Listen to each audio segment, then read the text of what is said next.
into the day with the dawn ringing in my ears. Oh, well, I tune into my TV show. No better way, I gotta get myself into gear. Let's go. Oh, and I feel good today with my wake up in the morning espresso. I feel good today. It's my feel good breakfast show. Yes, good morning, Mzansi, beautiful souls. Thank you for waking up and choosing to spend your morning with us. And we promise to deliver nothing but magic. How are you doing this morning, Zoe? I'm doing good. I'm doing very good. And I mean, what a beautiful Tuesday it is. Yeah. And hopefully if you are in Cape Town, you can survive the humidity. We now finally understand what KZN, people in Durban, go through this time of the year continuously. I think everyone's looking at where can we get fans, where can we get air cons. It's tough for us that's not used to humidity. I mean, look at my hair. Definitely. It's up on a pony. Everybody in Cape Town was putting the swirl coats back on and doing something crazy to keep their look. But of course, we've got something important to chat about this morning, Mzansi, because almost 3 decades after democracy was ushered in, Mzansi still faces a crisis. Now, one of the sources of social discontent in post-apartheid South Africa is the legacy of racism.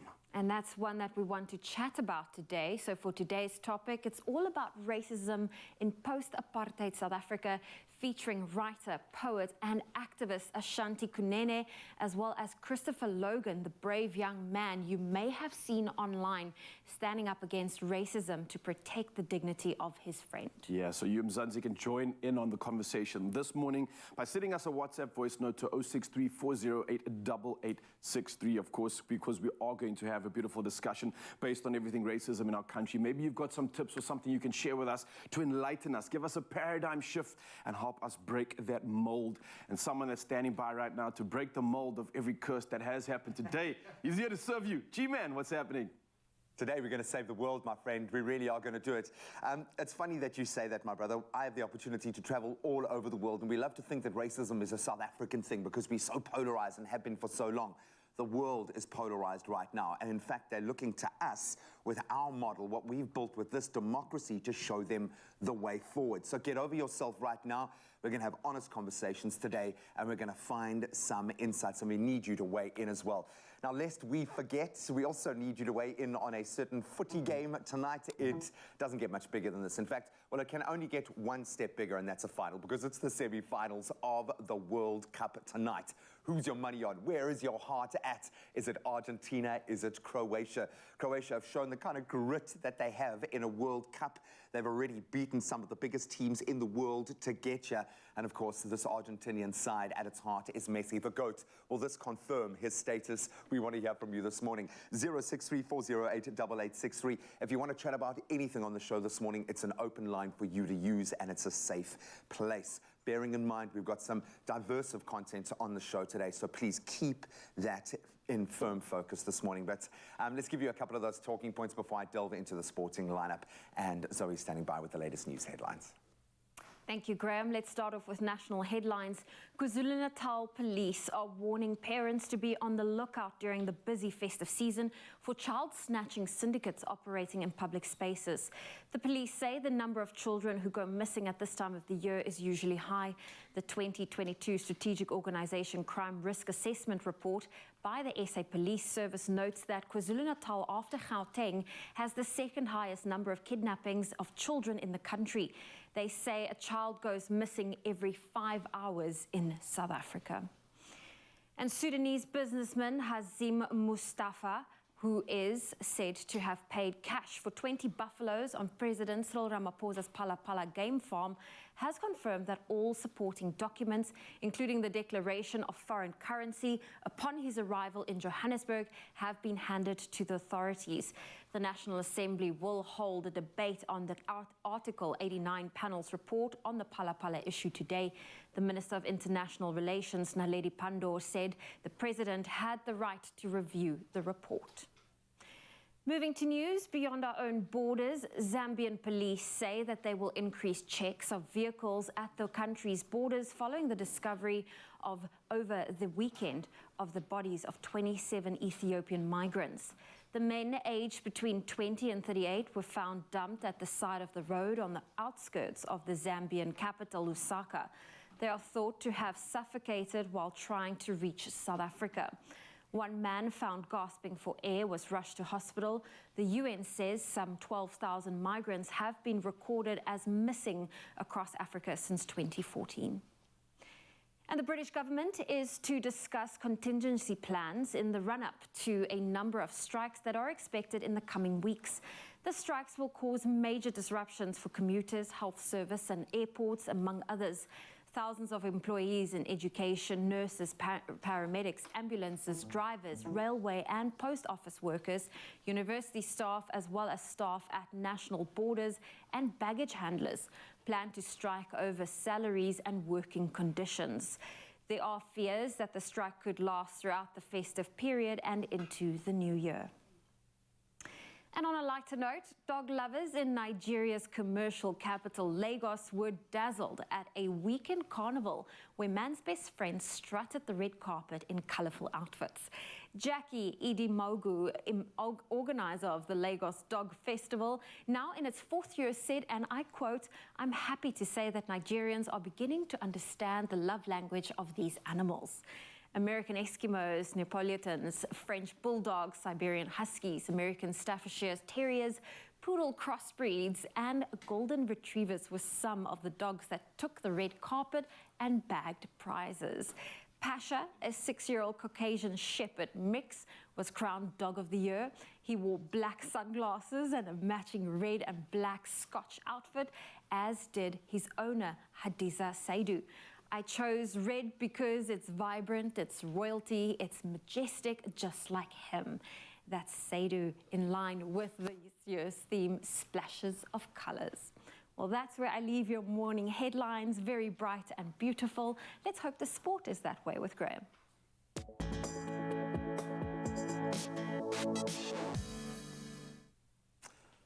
Those tones a little muted on the cricketing front, at least. Injured pace spearhead Josh Hazlewood has been ruled out of Australia's opening test against South Africa in Brisbane this week. But skipper Pat Cummins, quote, appears likely to play. So Hazlewood, who has a side strain and missed the just completed second test against the West Indies in Adelaide, was the only omission in a 14-man squad released yesterday. And Australia head into the first of 3 tests against the Proteas from Friday in red-hot form, having crushed the West Indies by 164 runs, then 419 runs. It's going to be a test for the men in green and gold. And staying with cricketing news, Mark Wood grabbed 4 wickets to give England a hard-fought 26-run win in their second test in Multan and take an unassailable 2-0 lead in their 3-match series. So the fast bowler finishing with 4 for 65 as Pakistan were dismissed for 328 about 50 minutes after lunch on day 4, having been set a pretty challenging 355-run target. And earlier, Harry Brooks scored 108 and was then named as a result player of the match. Then a rivalry is resumed. Mamelodi Sundowns will yet again face Egyptian giants Al Ahly for the 4th time now, in fact, in 5 seasons, after the CAF Champions Group draw was made in Cairo. So former winners Sundowns stunned 10-time African champions Ahly in 2019 in the quarterfinals. Then Ahly turned the tables by winning at the same stage in the following 2 editions. And the clubs were placed in Group B with Al Hilal of Sudan and then Coton Sport of Cameroon there as well. The defending champions Virat Casablanca are in Group A with Petro Luanda, JS Kabylie and V Club. Then more news on the Formula One front. Williams team principal Jost Capito and technical director FX Damaison are to leave the team before the start of the 2023 season. So Arna's Dorilton Capital tempted Capito out of retirement to head up the operation after acquiring the team from the Williams family back in 2020. The 2021 campaign was a step forward for Williams, undoubtedly, with George Russell ready, featuring taking a podium as they ended up 8th in the Constructors' Championship. Definitely made a good bet with him. But this season they fell back to 10th and lost, scoring just 8 points. So clearly some change was needed. Well, that's where we leave our sport for this hour. Just after 7 o'clock, we'll say good morning Qatar across all sporting channels. And of course, set the tone for tonight's semi-final in the World Cup. Right now, brand new day, brand new weather. Let's set the scene.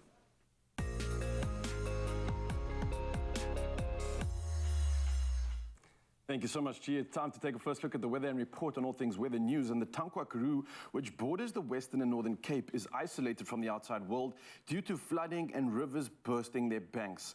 Now, more than 100 milliliters of rain has fallen in the past few days, and dams are overflowing, and farms, roads, and infrastructure have been damaged. Now, in KwaZulu-Natal, the Department of Cooperative Government has warned of continued heavy rain in parts of the province. Now, several road accidents were reported in Durban, and in areas of Johannesburg, residents are still without electricity after 4 days due to damage caused by severe thunderstorms. Now, these include Randburg, Fairlands, Lenisha, Pennyville, as well as Reefenant, Hurst Hill. Now, City Power says damage to infrastructure amounts to billions of rand, and some substations are still underwater. Meanwhile, the SA Weather Service has issued a yellow level 2 warning for severe thunderstorms over Gauteng. Now, the Free State, the Mpumalanga, Highveld, and parts of the Eastern Cape, as well as eastern parts of the Western Cape will be affected. Now, we now turn our attention, though, to take a first look at those sunrise views sent in by you, our Expresso viewers. And first up, we've got Almarie van der Merwe out in Randburg. I mean, look at how the sun is opening up in the heavens. What an exceptional shot indeed. Beautiful stuff, Almarie, beautiful. Luciano comes through next, all the way out in Johannesburg, and shared this picture. It's a perfect picture image of the sun beside the mountain, looking like somewhere else in the world, but believe it or not, this is South Africa, and oh, what a beautiful shot indeed. Fahim Isaacs coming through next, all the way out in Mykonos, and shared a stunning view of the orange horizon as the sun glistens above the ocean. Oh, look at it peeking out there just in the distance. What a moment. And then Charmaine, Yankee, and George sent another stunner in. It's a view from her home. And I mean, look at that. The orange-colored clouds, just perfection indeed. Oh, I'm loving this. And finally, to end us off, Diane van der Hoeven, all the way out in KZN, sent through this, what I call a stunner. I mean, what a way to start your Tuesday. Another beautiful shot of the sun reflecting and peeking out in the distance. But once again, Mzansi, please share your sunrise views with us and use the number 0634088863, because clearly we absolutely love seeing how you start your day wherever you are in the country. And speaking of the country, let's take a look at the temperatures across the country. Starting off in Polokwane, the day starting at a low of 17 up to a high of 26 with thunder showers expected. Rain in Mbombela with a low of 18 up to 24. Pretoria, 17 up to 25 with them thunder showers coming through, and much the same for Johannesburg. The thunder showers coming through from 15 all the way up to a high of 22 degrees Celsius. The rain carries on and the thunder continues in Mahikeng, 17 up to 24. Klerksdorp sees a low of 17 up to 24 with thunder showers expected, much the same for Kimberley, with the thunder showers carrying on from 19 up to 29, and Bloemfontein, 15 up to 25 with a lot of rain and thunder showers expected in your side of town too. Moving on the coastline and over to Richards Bay now, where the rain continues from 22 up to 28. Pietermaritzburg, also a lot of rain coming through from a low of 17 up to 26. Durban sees some rain as well, continuing with the theme, 23 up to a high of 27. And Mthatha, very similar conditions, thunder shower and rain, 17 up to 26 degrees for your max. Around the coast now and heading over to East London, where they carry on suit with the thunder showers and rain, 21 up to 27 degrees. Cradock, very similar conditions, 17 up to 33. Berga sees the day starting at 20 up to 28. And George, 17 up to 24 with rainfall coming through. And let us pray that it lands in those catchment areas in that region. Moving around to the mother city now in Cape Town, 19 being up to a high of 23 degrees. Rainfall expected, and much the same for Worcester. The day starts at 16 up to 29 degrees. Sutherland sees a chilly start of 10 up to 25. And Uppington, last but not least, a slight bit of rainfall coming through. 22 is your low, up to a scorcher at 36 degrees Celsius. Again, Mzansi, thank you for sending those incredible pictures in. We'll see you in the next hour for some more weather news. But for now, let's catch up with the team and see what else is happening in the show. Oh, well, listen, it is Tuesday, Yep. so I'm going to have to ask you to help me pick between today's outfits. I've got some really fun options available. A lot of color, it looks absolutely beautiful. I'm sure you're going to look stunning in whichever one you choose. And of course, an important day. For all the wrong reasons, we normally see videos trending, and it normally ends in horrible aggression. But we saw someone standing up for a principle that is so vitally important right now, not just in South Africa, but I think everywhere in the world. And Christopher Logan is here. You might know a little bit about this man or about that situation. If not, stick around. We'll bring you all of the details. But we are talking about racism in South Africa. And we're going to have an honest chat and hopefully get to some insights that can help us move forward. But it's going to be a hectic discussion, I have no doubt. So please, Be safe. We always say this is a safe space, so if you want to weigh in, just bear that in mind. We just won't air your comment, but we would love to be able to get some proper insights today. So let's make this a real discussion, and we'll start that discussion on the other side of this. Only you can make my day.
It's my feel-good breakfast show. Welcome back, you beautiful souls. Thank you so much for joining us. It was with some trepidation that I started entering into kind of the prep for this particular discussion, because it's probably one of the most important that we can have in this country or in the world right now, this polarized world that we live in. Almost 3 decades after democracy was ushered into this beautiful country, Mzansi still faces a crisis. And if you think it isn't, well, you are wrong. One of the sources of social discontent in post-apartheid South Africa is the legacy of racism. And this is evident in racialized inequality and microaggressions that you're probably not even aware of, and sometimes even blatant calls for racial violence, as documented in the Belinda Magor saga. Yeah, so today we are going to be chatting about racism in post-apartheid South Africa, which is happening right now. And we're featuring a writer, poet, and activist, Ashanti Kunene, as well as Christopher Logan, the brave young man you may have seen online standing up against racism to protect the dignity of his friend. I absolutely love it. And if you have any thoughts or experiences to share, of course, come through. Send us a voice note and use the number 063-408-8863 because we'd love to hear your opinion on the matter. But first up, let's say good morning to our guests. How are we doing? Good morning. Well, it's early. I know, I'm sorry. And it doesn't get any easier. You're just going to get more tired as the day progresses. And it's not like we're trying to save the world or anything right now. No, no. Maybe we are. Maybe we are. Christopher, Chris, what can I call you, man? I know you guys go way back. Yeah, man. whatever it is. Yeah. What's happening? Yeah, good to see you. I suppose I want to say well done, but do we say well done when you're doing something that everyone should be doing when put in that situation? Talk us through what happened in that moment, because so much has been said about this video. It's obviously gone viral. So much has been spoken about. It's polarized people as we'd expect. Take us to the heart of what actually happened there and why you couldn't just not do anything. Sure. Well, firstly, thank you for having me on. And Pleasure, man. I think the way you framed it in terms of do you say well done or not, I don't think so. I think it should be an expectation. In terms of what specifically happened, a friend of mine, coming on 2 weeks now, went to a bar in town, Hanks, and went with another friend of mine, Jordan, who happens to be a white man, and Tabiso, who happens to be a black man. Jordan walks into this bar. Moments afterwards, Tabiso tries to walk in. The bouncer pulls him out of the crowd, asks him, "Why are you going in?" He says, I want to go in. Got a friend in. And he says, "No, you can't come in here. You can't come in here like this. You need to be accompanied by a white person." What? And Tabiso, immediately being very taken aback, says, how is this possible? He says, "No, black people in this country, they steal, they cause trouble, they can't come in. That's why you need to be accompanied by a white man." And then he further asked him, "How do you say this?" He said, "No, this is what the bosses tell me to do." Jordan then exits because he's wondering, where's Tabiso?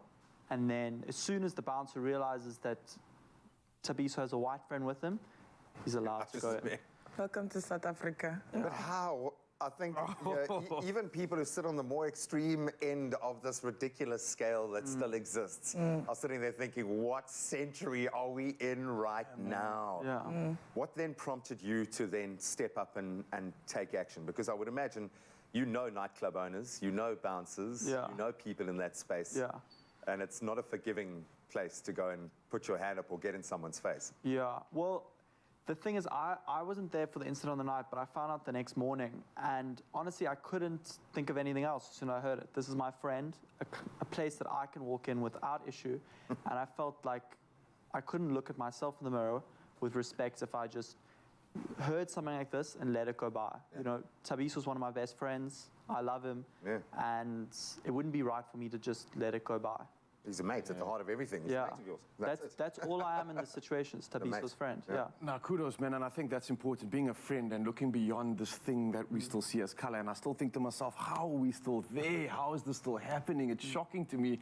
And clearly we all still get uncomfortable about it. Ashanti, maybe I can ask you, because it's not just this blatant form of racism that we're experiencing so often, but it's also insidious forms of it as well, right? We spoke about it earlier. I mean, G mentioned microaggressions, right? And that's something that's now becoming quite a common thing. Has it naturally occurred? What are some examples of it maybe? And do you have anything more to share on that? Yeah, so the first thing I will say that there's nothing micro about the aggressions. These aggressions happen on every level.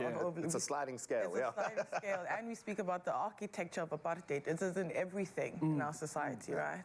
And it is in, those instances where you are left feeling unsure about yourself or doubting yourself. It's in circumstances where your boss might be threatened by the quality of work you are submitting and tell you haven't done a good job, but that same boss will go and take your work and present it to the higher-ups as their own idea. It is this, think of it as an undercover agent. I can't be blatantly racist. Now I'm undercover with my things. I'm subtle, I'm behind the scenes, I'm deceitful with it, And it reflects the gap between what we say, that we're equal and we're free, and what we actually do. So that space, this is where white supremacy thrives. Racism thrives in the spaces between what we say and what we do. When our walk does not match our talk, this is where this emerges from. And what do you do when you look to the West you look to America and you think maybe we can see this bastion of, and then you get a white supremacist at the head of the free world. Like Trump. That's the gift we get. Yeah, That's the exactly. gift we get, I want to think about this being taken a step further. It's not even wearing a face sometimes. It's societal when you've got to recode how you talk and how you look 100%. to be able to fit in within a particular culture. I have no doubt that this is triggering you as much as it is triggering every person who is watching this right now, which is a good thing. You need to feel emotion about this. This must make you angry. This must want to inspire action within you. But most importantly, get the conversation started in your personal space. So how are we going to do that? Let us know. 063 408 8863. Save the world with us. Come on, give us a tip. I love it. Oh, well, listen, I think it's time for us to capitalize on what Tuesday is all about, and that is helping me pick an outfit. Now, we're going to say cheers to 2022, and today I need your help to choose between two party dresses from Woolworths. So option one is this white embroidery, and this dress with puffed sleeves. It's styled with some white mules for a very chic look, so that is option one.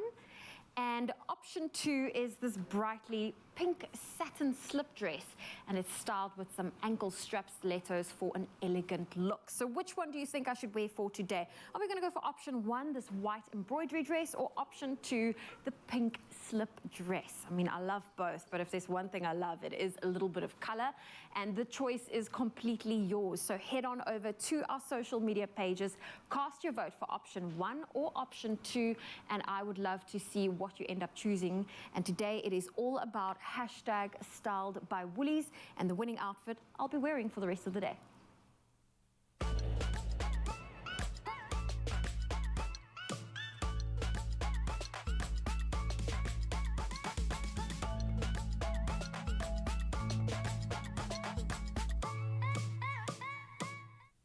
Only you can make my day.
It's my feel-good breakfast show.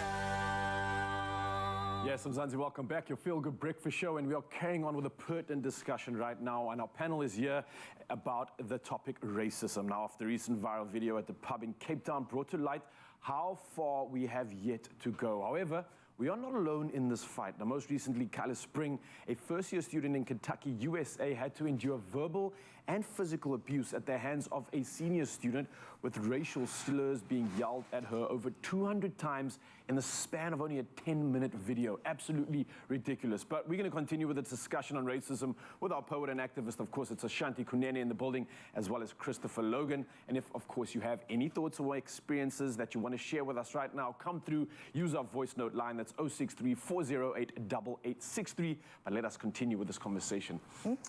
Rise above, Ashanti. Rise above it. You're better than that. You're stronger than that.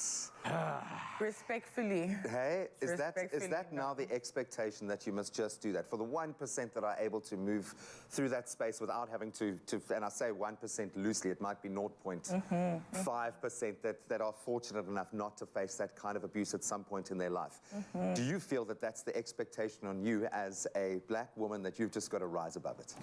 I mean, that might be the expectation, but it doesn't mean I necessarily listen, you know? I think we've been rising above and beyond for a very long time, and clearly that isn't working for us, so we need to find different tactics. And I also think that if you have the capacity to rise above, please, go, by all means, go ahead. Yeah. But I do think that the social costs of being racist or facing discrimination need to increase.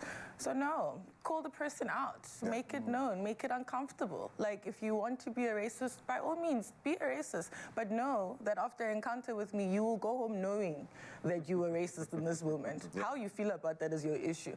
So I think that's for you to deal with, you know? So I think we do need to start being more brave and hold people accountable, and don't be afraid of the consequence. Have courage of your convictions, because we have been rising above, and clearly something is not working with that strategy. So. Yeah, and I like that. And maybe on the flip side of rising above, I mean, you mentioned courage, you mentioned the fact that we need to stand out. Chris, you had that moment literally faced in front of the moment right now. Yes. You had a choice to kind of, I guess, fight or flight. And many people have this varied reaction to your video. Maybe you came in a bit too hard, maybe you're a bit frustrated, but you did what you felt you needed to do. What are your thoughts on the matter? Do you think you went a bit overboard, or do you think you expressed yourself exactly the way you needed to? Do you think the statement was made? Yeah, I think, to put it maybe nice, I was very passionate in that video, and I was very upset. And I think that being that upset about what happened to my friend is justified.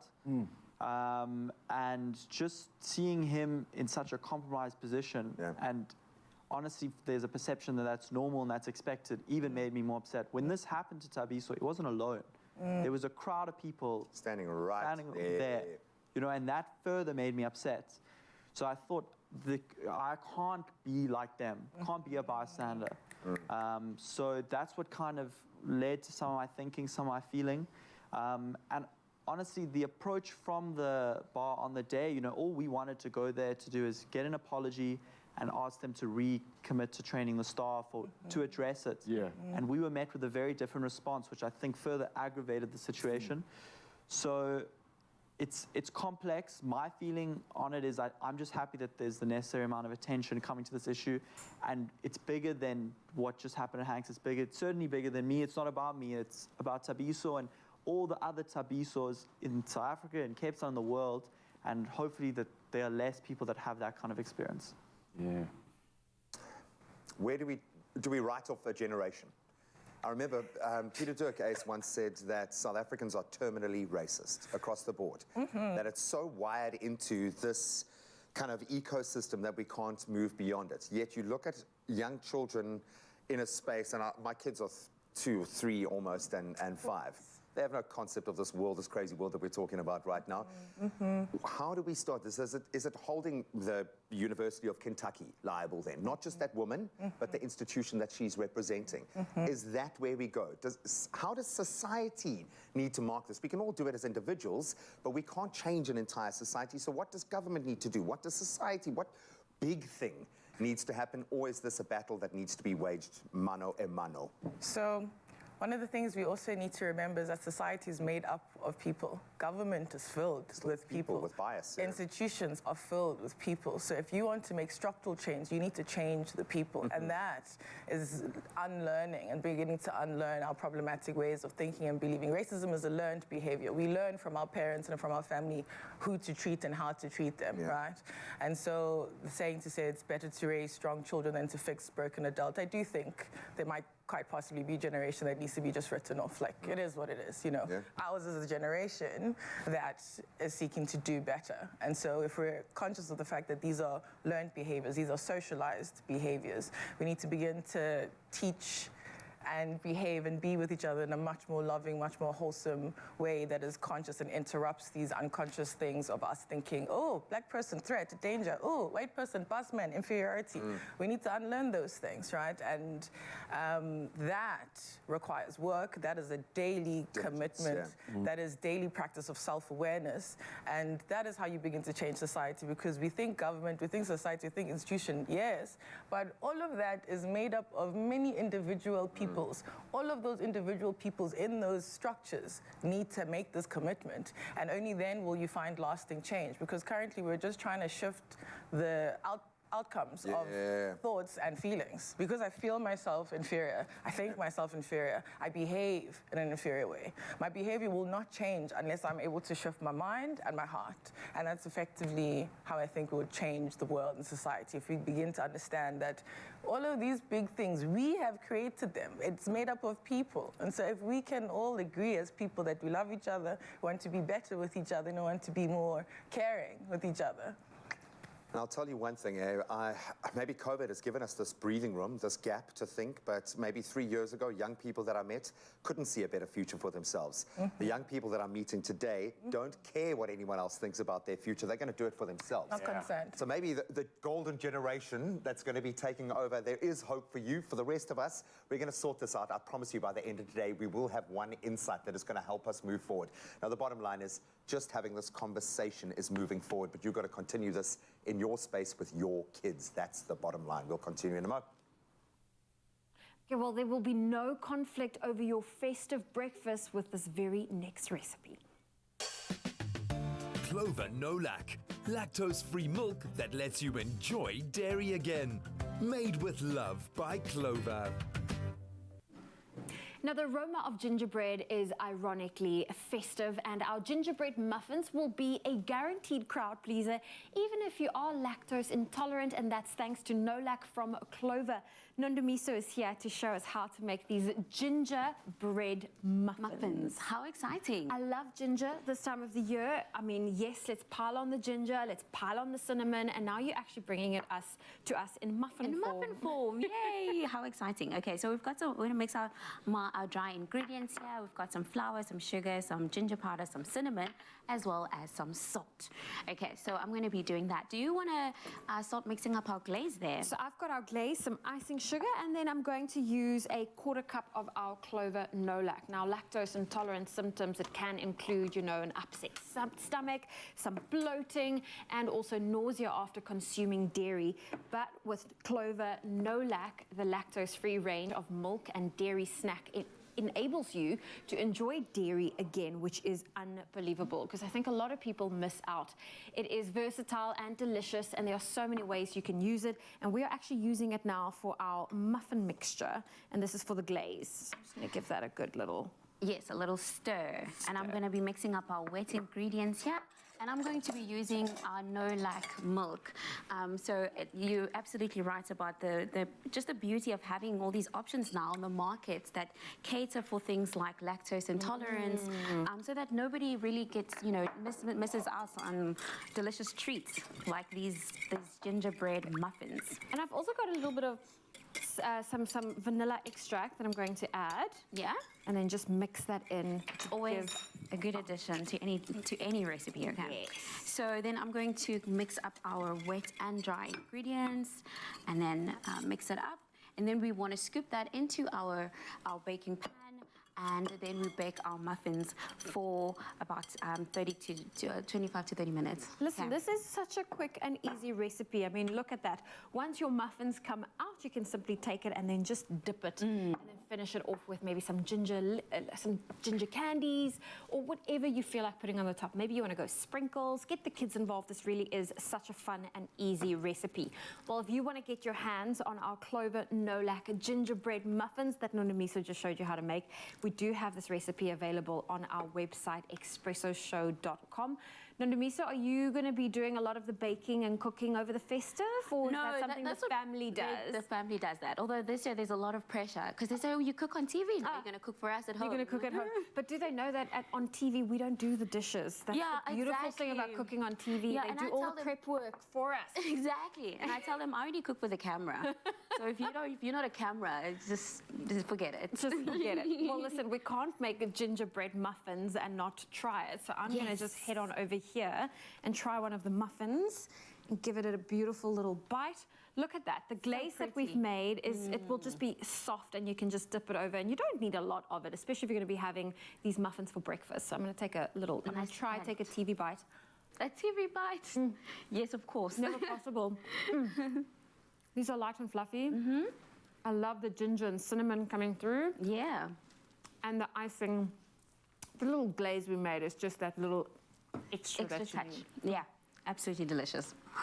Well, this recipe is available on our website. You can simply get it at expressoshow.com.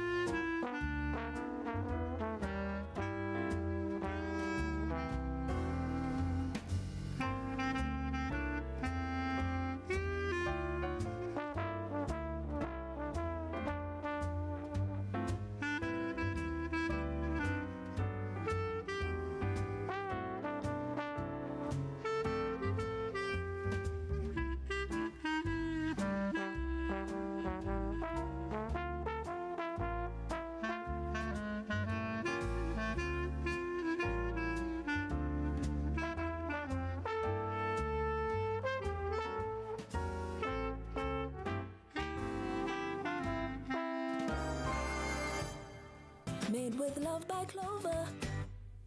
Only you can make my day.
It's my feel-good breakfast show.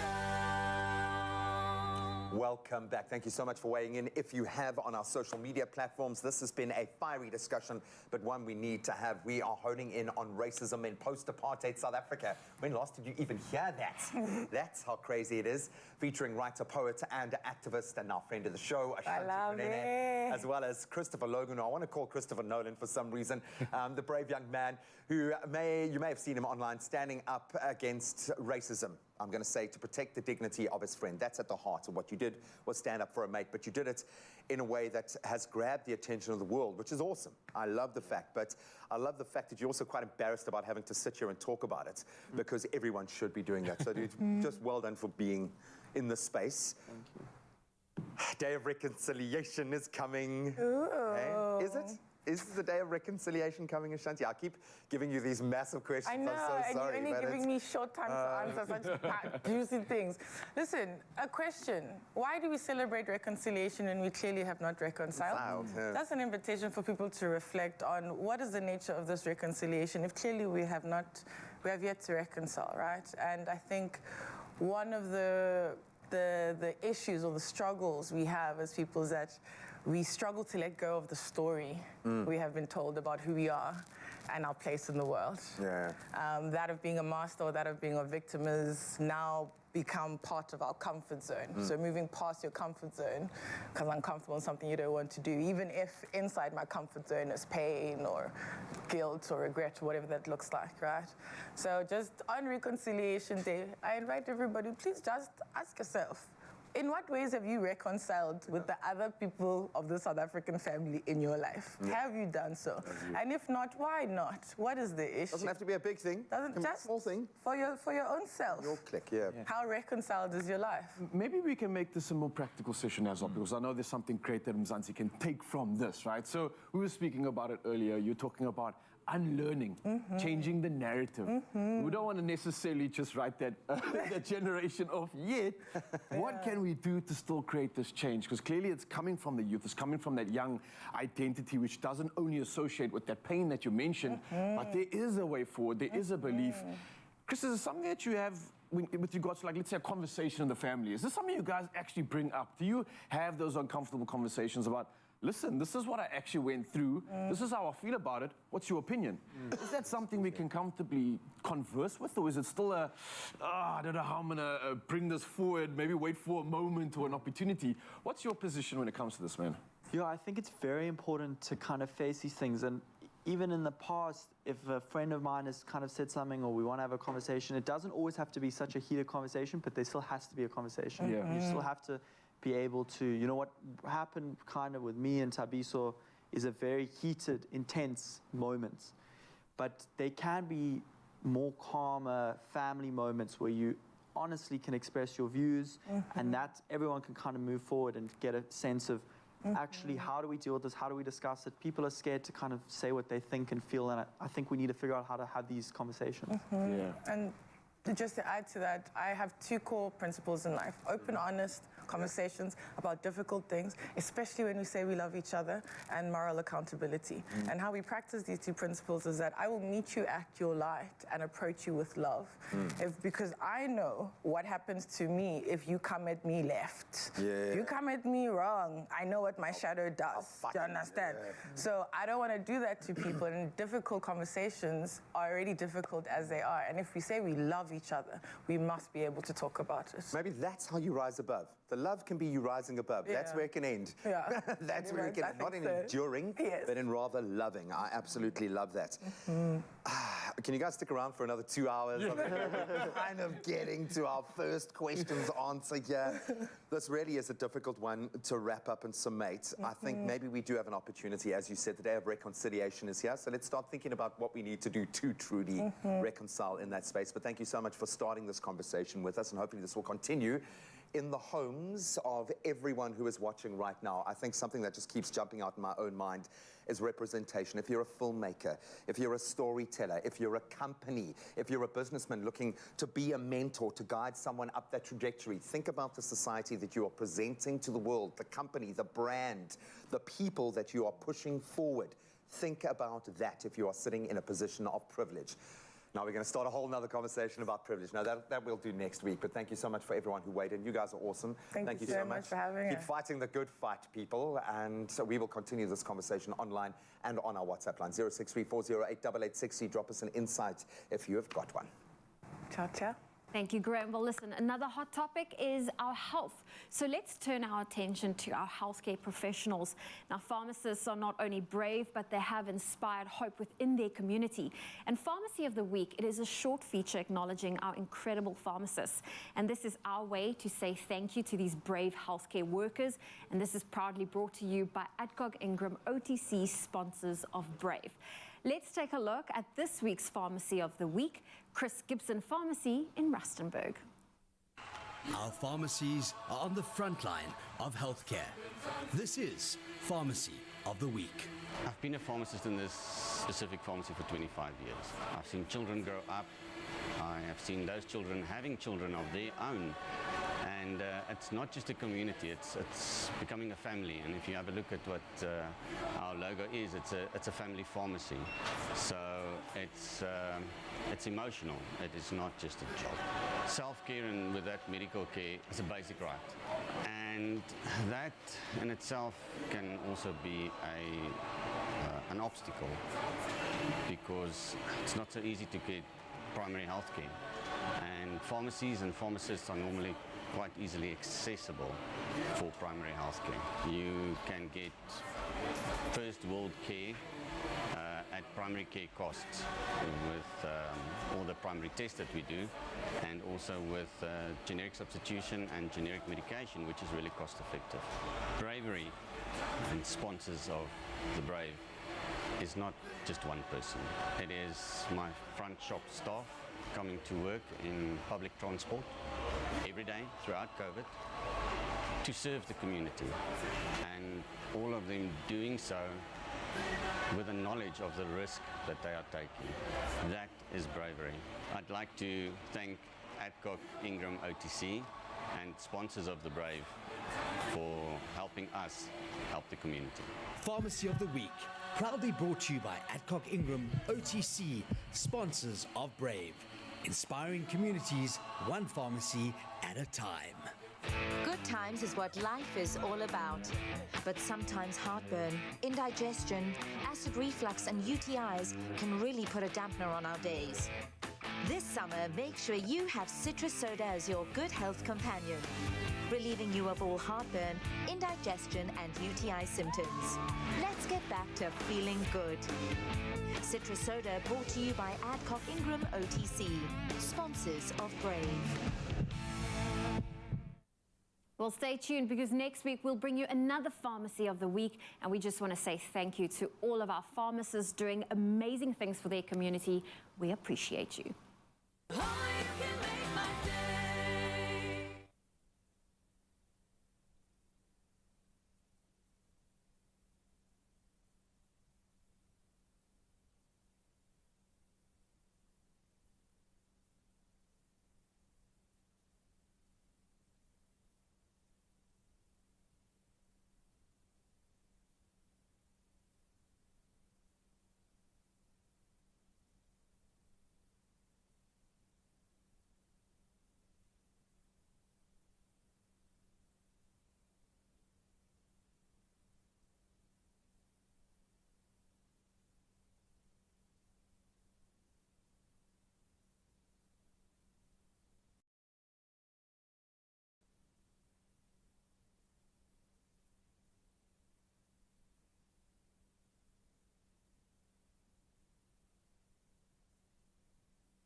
It's my feel-good breakfast show.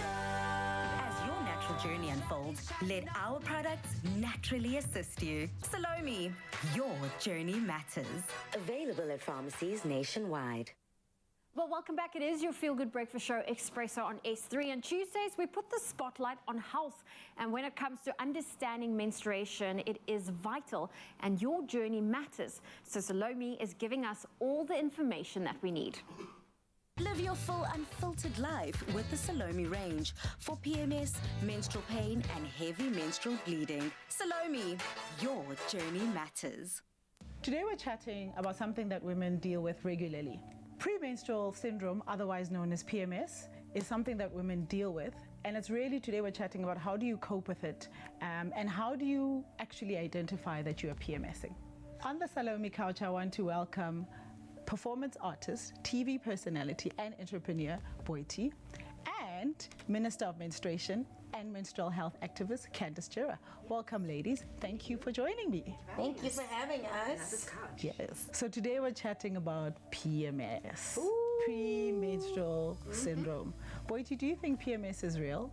And if so, how do you cope with it? It is a real thing, and but how can you deal with it? Just go through it and just let it be. And I guess, again, just be vocal about the fact that I am feeling this way, I am behaving this way, I am this way towards you because I am shifting into this time of the month. So bear with me.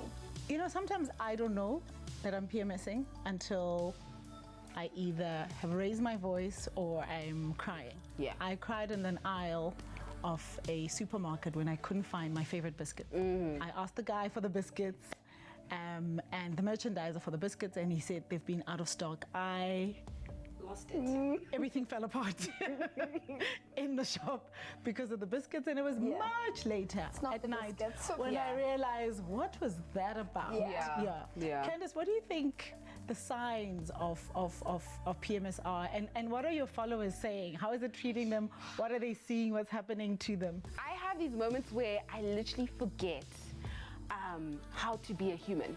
So the other time, like literally 2 weeks ago, I put my phone in the fridge thinking it was milk, and I carried the milk to my room thinking it was my phone, right? Because brain fog is a real thing. Like, you just get dazed. And I remember my mom coming to me and she's like, "What's this? And what's that?" And I'm just like, I don't even know what to tell you. And I was like, listen, I think it's PMS. And it's just also when you just get a combination of all of it together. So for me, it's just like a roller coaster ride. It's the brain fog, it's the tender breasts, it's the bloating, it's the headache. It's just, I get the phantom pains. I get the, my uterus is knocking to remind you that, hey, I exist and it's happening. It's a lot. Like, it's just too much. But I think what's really interesting is that so many people just also suffer in silence, you know? And what I also don't like is the stigma that's used towards it, where sometimes non-menstruators will be like, oh, is she moody because she's on her period or PMSing? Period or not, my feelings are valid, but like, don't weaponize this thing that I have no control over as a way to make me feel inferior or make me feel less than. It's not okay. But then we're having an empowerment discussion. What do you think women then need to know about PMS in order to deal with just the scope of things? As you said, there is the brain fog, there is the tender breast, there is the bloating. What do you think women actually need to know around that? I feel like we need to just embrace the fact that it is what it is, but it is also normal. And you shouldn't ever feel like there's something wrong with you. I often always felt like, yo, these meetings are intense. No one deserves to be around me. I don't deserve to be around people. But actually, it's okay. And honestly, take that time when you are experiencing all of those symptoms to give yourself what you need. So listen to your body. If you feel fatigued, rest. If you feel like, oh, listen, my boobs are so sore, maybe don't wear that bra.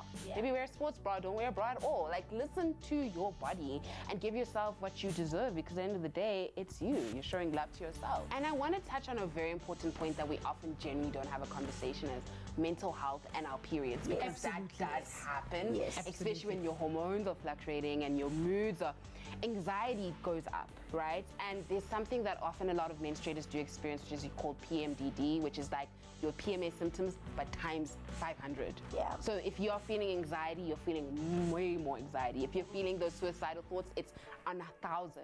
And so that, again, also needs to be having a conversation as to, you know, if you are having your period now, you are dreading having it because now you feel horrible, and not just like physical, mentally as well.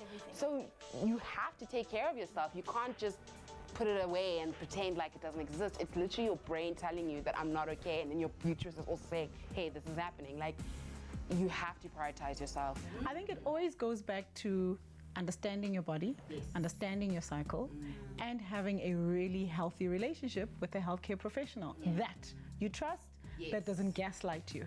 I think we keep going back to that, you know. Also, I think there's it's good that we're having these kind of conversations, and I'm sure there's, you know, on the internet, because we also have to be kind of cognizant of the fact that not everyone obviously can afford to have that kind of access to, you know, whether it's a gynae or a healthcare facilitator, etc. So I think it's also crucial that we have as much free information, you know, to help those who genuinely don't have access to what we assume is a norm, which is most of the time a luxury for a lot of people. Yeah. What are you using for PMS? Because you also suffer from PMS. Every year, I discover something that Salome makes, and I'm just like, yes, hallelujah. Because, wow. I started using the Salome PMS. I'm ready to hop on this train. Okay. Let me tell you that what it really does help with is like the relief of the symptoms that you experience. So if I'm having the brain fog, it's there, but it's not as intense, right? So I find sometimes, because my nunga-nunga's been nunga-nungering, I'm like, listen, I can't be always wearing a bra. But with the PMS by Salome, I just feel at ease. Ladies, thank you again for joining me on the Salome Couch. We appreciate it. And let's actually keep talking about this and destigmatizing everything menstrual health, period. Period. Love it. Let's move to the bedroom to discuss how do you pack essentials for your gym bag or in your handbag for your period. Boiti, this is the bag we've packed for you for gym. It's got my name on it. It does. You know me too well. These are the gym essentials. Oh, it's so pretty. Let's go. So we've packed for you the Salome Heavy Menstrual Bleeding. Amazing. Salome Pre-Meds for relief of minor symptoms of PMS. Yes. Like the tender breasts and the slight mood swings. And then the Salome Menstrual Pain. Oh, fabulous. Live your full unfiltered life with the Salome range for PMS, menstrual pain, and heavy menstrual bleeding. Salome, your journey matters. Well, like you heard, it is so amazing to sit down and be able to discuss all these things, and it's great when a group of ladies get together and do that, because with Salome, your journey matters. As your natural journey unfolds, let our products naturally assist you. Salome, your journey matters. Available at pharmacies nationwide. Of course, it's just gone past the hour. It's time to take on official duties once again, and starting on national new fronts. Now, the city of Johannesburg has requested a 3-day exemption from Eskom regarding rolling blackouts. Now, this is due to the impact of devastating floods and thunderstorms, which have resulted in prolonged power outages in several parts of the city. Now, Eskom is currently implementing stage 5 power cuts due to a breakdown in generating units. And Gauteng is expected to face more heavy rain and flooding over the coming days. Now, Johannesburg's Environment and Infrastructure MC, Michael Sun, said, and quoted, 3 days will be sufficient for us to get all the outstanding faults resolved, unquote.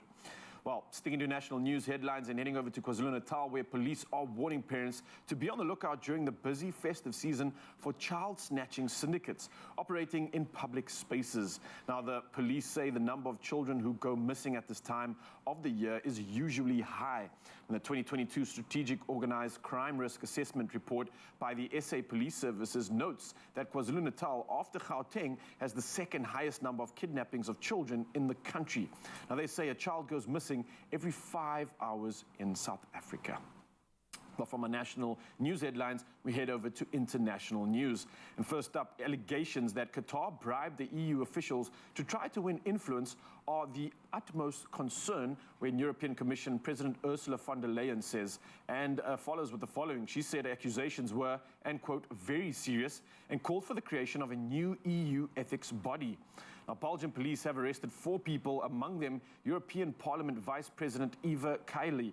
Now, 4 have been charged with corruption and money laundering, and Qatar has denied any wrongdoing. Now, Belgian police seized cash worth some 632 $50,000 in 16 searches in Brussels on Friday. And computers and mobile phones were also taken.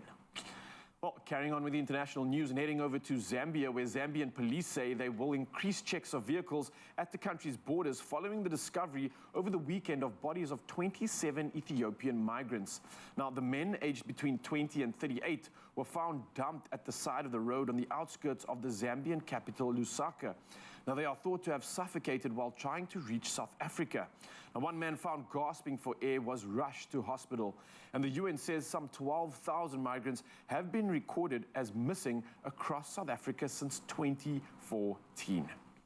Well, next up in the news headlines, something of a different note. The Banshees of Inisherin leads the nominations for this year's Golden Globe Awards with 8 nods. Now, the dark comedy about friends in Ireland in the 1920s is up for the best film, and its 4 stars, which include Colin Farrell and Brendan Gleeson, have acting nods too. Now, Michael Yeov's sci-fi comedy drama Everything Everywhere All at Once is next with 6 nominations. Now, Tom Cruise's Top Gun, Maverick, and Daniel Craig's Glass Onion are also up for awards. Now, A-listers such as Tom Cruise, Scarlett Johansson, as well as Mark Ruffalo, as well as several studios boycotted last year's event over voters' lack of diversity, alleged corruption, and a lack of professionalism. Now, the Golden Globes has usually the highest profile awards except the Oscars, but the 2022 event took place behind closed doors. Now, giant TV network NBC dropped it after a series of revelations, but next year, the broadcaster is going to screen the glitzy event in Beverly Hills, Los Angeles on the 10th of January. Well, that's all I have for you with regards to the latest when it comes to headlines, but now we move over to sport, and of course, the G-Man standing by with the latest.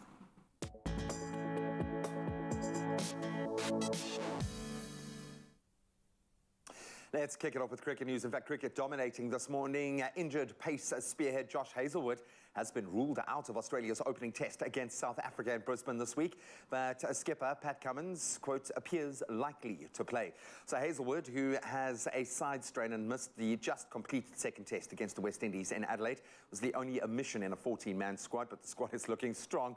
Australia head into the first of the 3 tests against the Proteas from Friday in pretty much red-hot form, having crushed the West Indies by 164 runs, then 419 runs in that last outing. And elsewhere, staying with cricket, Mark Wood grabbed 4 wickets to give England a hard-fought 26-run win in their second test in Multan up against Pakistan, and now take an unassailable 2-0 lead in their 3-match series. So the fast bowler finishing with incredible figures, 4 for 65 as Pakistan were dismissed for 328 about 50 minutes after lunch on day 4, having been set a pretty challenging 355-run target. Then earlier in the day, Harry Brooks set the tone, scoring 108, and as a result was named player of the match. Then an age-old rivalry resumes again, and we love it. In football, Mamelodi Sundowns will yet again face Egyptian giants Al Ahly. In fact, for the 4th time in 5 seasons after the CAF Champions League group draw was made in Cairo. So former winners Sundowns, they stunned the 10-time African champions Ahly in the 2019 quarterfinals. But then, of course, Ahly turned the tables by winning at the same stage in the following 2 editions. So they do still have the bragging rights. The clubs were placed in Group B with Al Hilal of Sudan and Cotton Sport of Cameroon. And then defending champions Virat Casablanca, they're in Group A with Petro Luanda, JS Kabylie and V Club as well. Then on to Formula 1, more moves and shakes as Williams team principal Just Capito and technical director FX Damason are set to leave the team before the start of the 2023 season. So owners, the Rilton Capital, they tempted Capito out of retirement to head up the operation. That was after acquiring the team from Williams' family back in 2020. The 2021 campaign was a great step forward for Williams, with George Russell certainly making his mark, taking a podium as they ended up 8th in the Constructors' Championship. But this season they fell back to 10th and then last, scoring just 8 points, so clearly change was needed. Well, that's where we leave our sport for the next 10 minutes or so. We'll be saying good morning Qatar in just a moment and taking a look at some of the really cool things that have been happening on and off the field ahead of the quarterfinals tonight. But right now, let's get you to work safely. Ryle's got the traffic.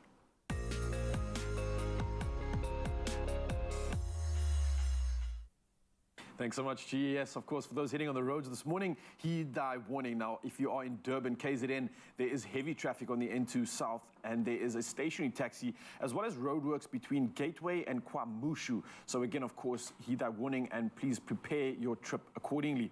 Now, for those in Cape Town, in the Western Cape, there was an accident on the N2 outbound at Mue. So the right lane is obstructed. And again, for anybody heading out on the roads, please buckle up, stay safe, and plan accordingly. For now, though, it's time to head from the roads to the sky and see what's happening in the weather.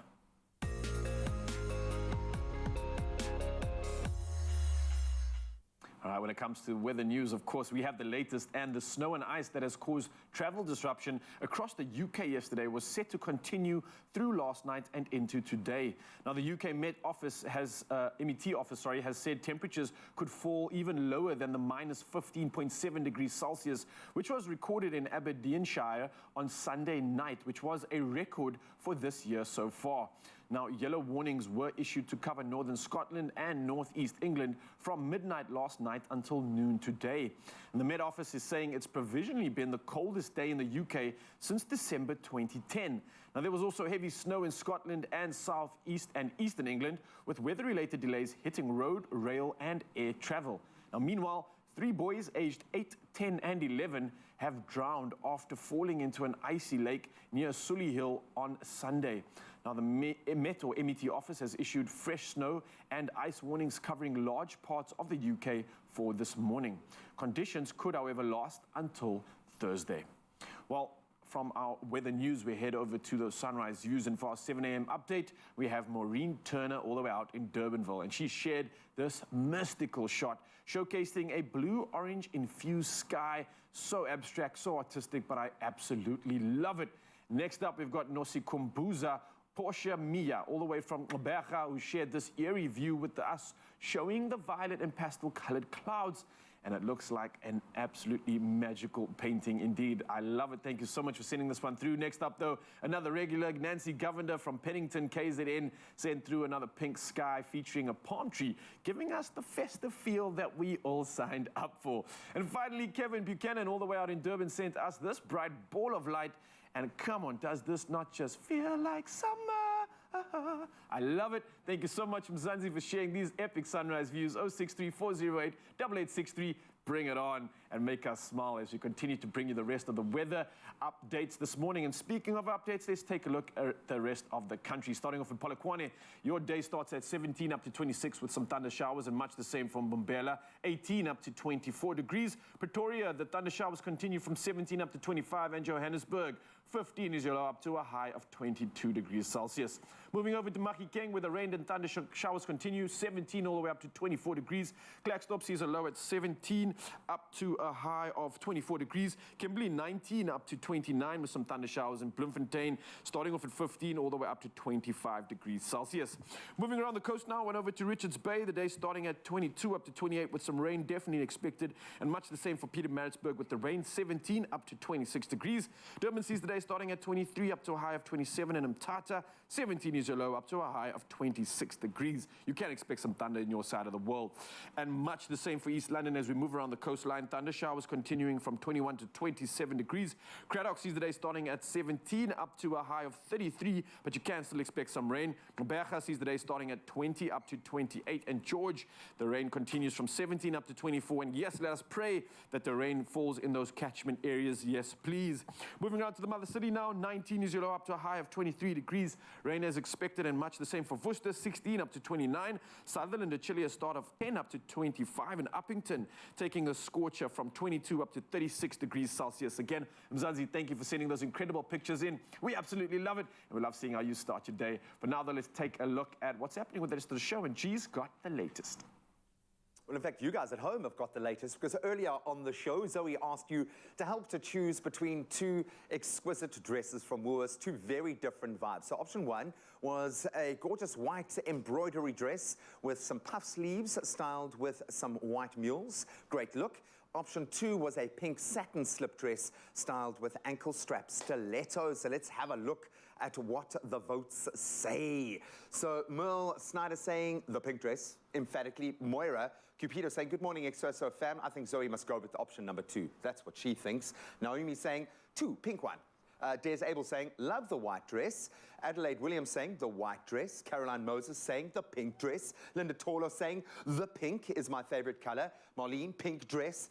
Helene Dreemeyer saying pink dress. Ooh, this is getting quite tight. Liesel Aronsa, white dress. Zoe Tsecho Fatso saying pink dress. Elizna saying pink dress. This is going to be a tough one, but I think we have a winner. And I'm not going to say who it is. I'm going to let the dress and the lady reveal the look because it is spectacular. Please step in with our winning design for that. I feel like we need a round of applause. Yeah! Thank you for voting for this beautiful dress. It is super flattering. I mean, I love the rouging on the side. The color is unbelievable. And of course, it's silky. So that's your color, girl. I'm going to say it. I know like a lot of colors work on you, but that's wonderful, hey? Thank that you. smile, Thank hey? you. That's lightened up her face. That's lightened up her day. You guys have got style. I think both looks were great, but this glam option is just... And I mean, look at the fun pink shoe to go with it. It's very Barbie vibes, if I may say so myself. It's exactly. There's something about this particular shade of pink that is going to, I think a lot of young girls going, oh, wow, I want that on my walls in every item of clothing. Oh, it's beautiful. Zoe, you look gorgeous this morning. Well done, guys. You've got impeccable taste. And, of course, you can show up in style at any occasion, at any time of the day. This festive season, you can shop this gorgeous look at Woolworths. And it's available in-store, online, or using the amazing app. Beautiful. Well done, Zoe. Yay.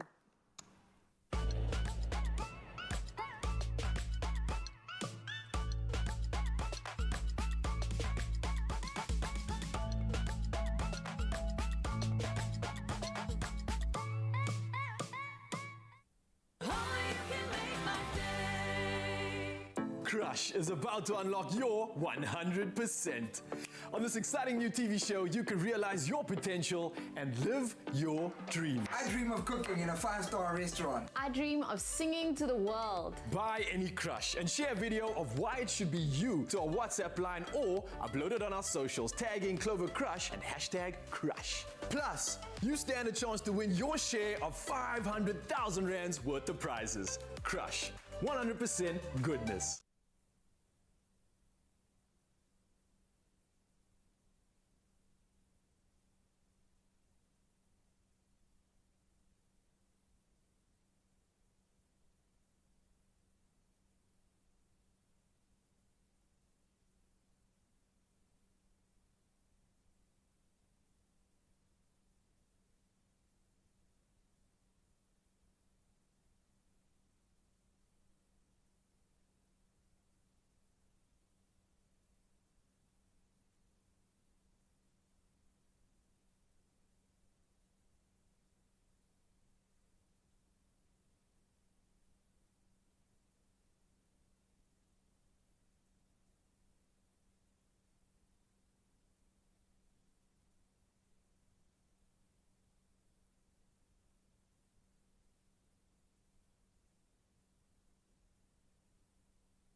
It's my feel-good breakfast show.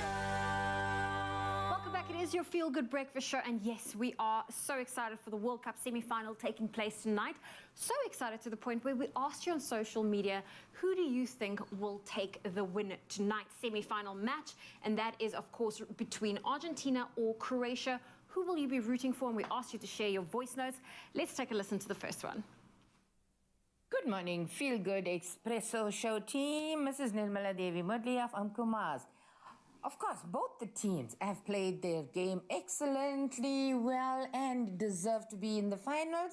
Why not? Let's give it to Argentina for this year FIFA World Cup. There we go. Thank you. Have a blessed day. Thank you for that. Of course, that's voice note number 1, giving a vote for Argentina. Let's take a listen to our second voice note.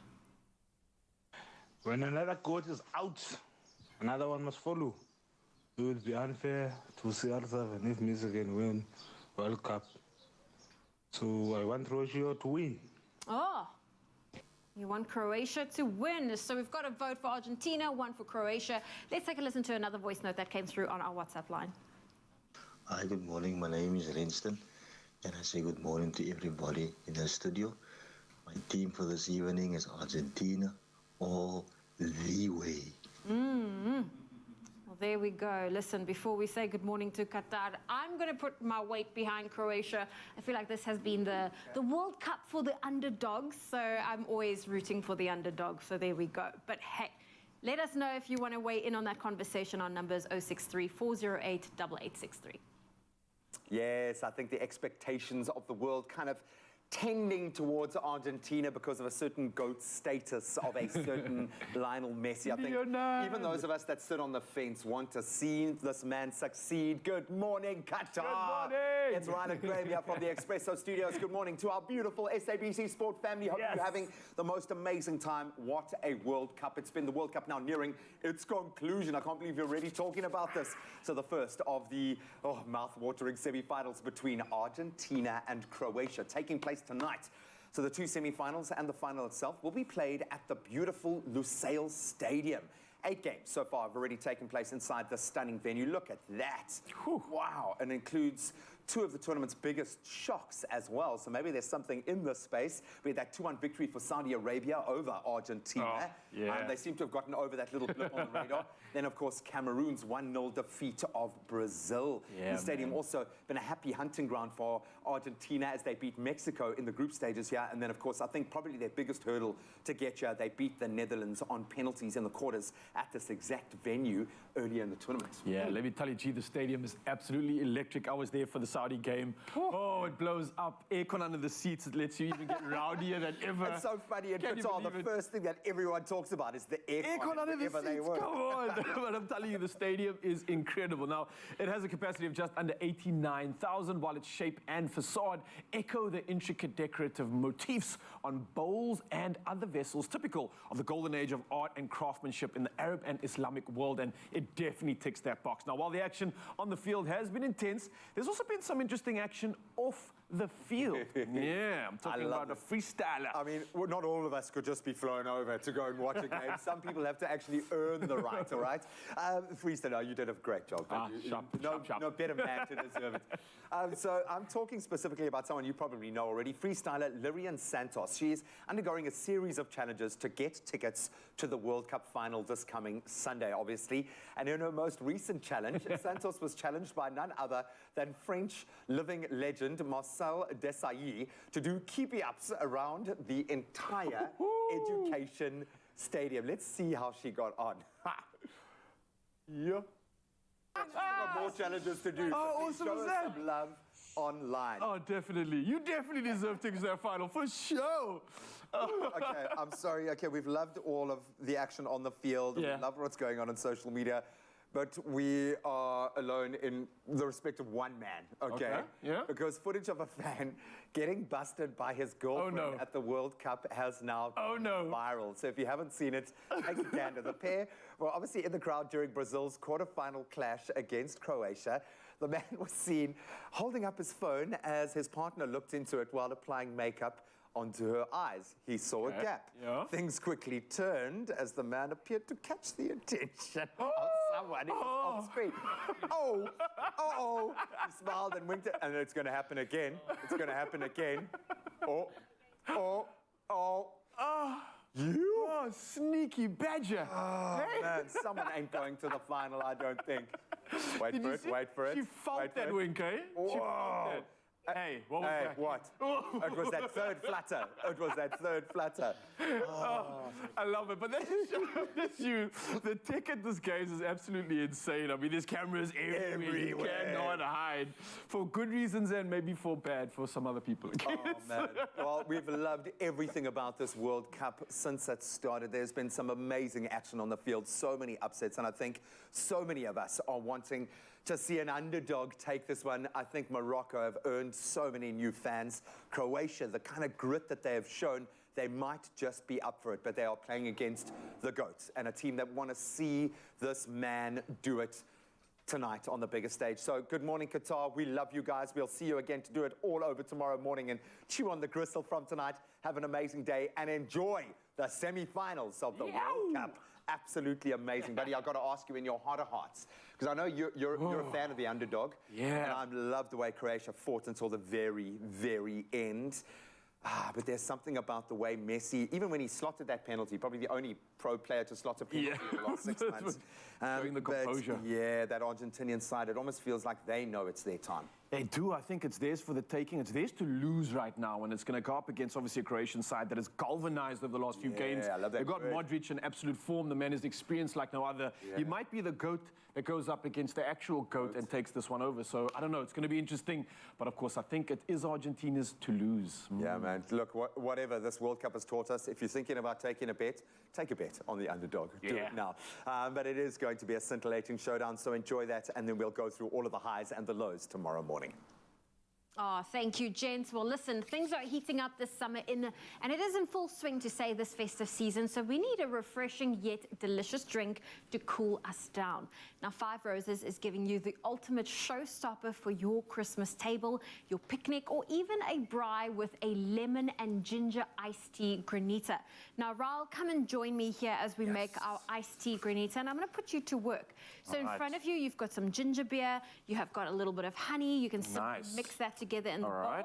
And I'm going to use our Five Roses Salon Blend tea and just add 1 tea bag to some hot water and allow that to steep. I gotta say, this is literally like almost a staple of mine. I'm a ginger, honey, lemon kind of guy, and especially when it comes to a beautiful tea on that, you can't go wrong. It's like my version of coffee that kind of just puts you in that serene, sweet spot. You know, that zen status mood that you all look for. I think everybody could do with a cuppa like this in the day, especially when you have these flavors coming through. I mean, it's just screaming like a little bit of vibrance and health and all the good stuff that you want in life, right? Yes, definitely. So we're going to add a little bit of zest to that. So I've just given our lemon a good roll. All right. I'm going to ask you to give it a good squeeze, get as much of the lemon juice out. Into my mixer here, right? Yes, but the secret's going to be if any of the pips fall in, you'll need to fish it out. We don't want pips in our tea. Okay, let me try to take some of them out first. Because, oh, there we go. Nice and simple. We got it good.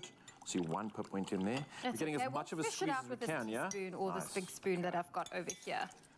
And this is refreshing. Iced tea, yay or nay for you when you go to restaurants? Oh, yay or nay. Make it hot, cold, it doesn't matter. But I think it depends on the weather.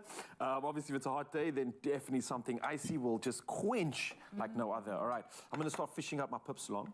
Well, that Five Roses, it gives customers the experience of homemade iced tea, making their favorite drink easily accessible all year round. And by sharing new recipes, Five Roses encourages the viewers to spark up their creativity through replications of the creations of their own homemade iced tea recipes. Now, the My Incredible, in fact, the Incredible Made by You campaign, as it gives the viewer freedom to make their own experiences with Five Roses. How incredible is that? Absolutely. I love that, you know, where you get to take a recipe, but you get to make it your own. Yeah, I think we all have this unique flair within us, and we all have something creative to add to the world. So here's another reason to do exactly that, yeah? Okay, so I'm going to remove our tea bag for us. Loving the smells, yes. Oh, and you can add our freshly brewed tea to our mixture. All right, that goes in there. Oh, it's just serene joy. It's already making me feel zen just looking at it right now.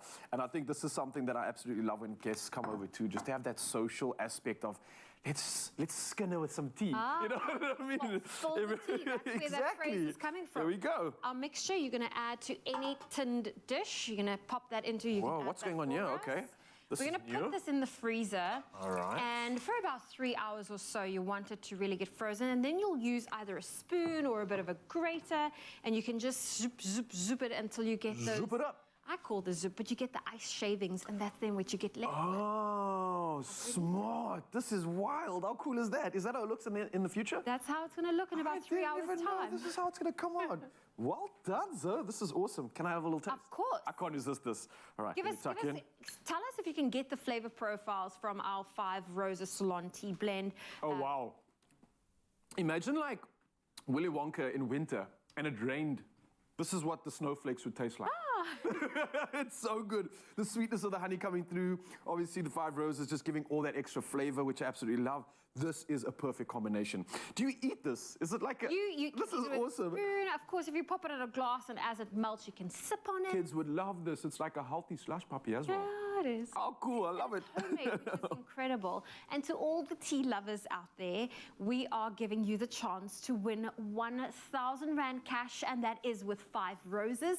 Now, simply reply to the competition post that is on Expresso's Facebook and Twitter pages by describing your favorite festive moment with 5 Roses. Now, don't forget to include that hashtag 5 Roses. There are some T's and C's that can be found on our website, expressoshow.com. And good luck to you. So good. Because nobody makes better tea than you and 5 Roses.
got you covered.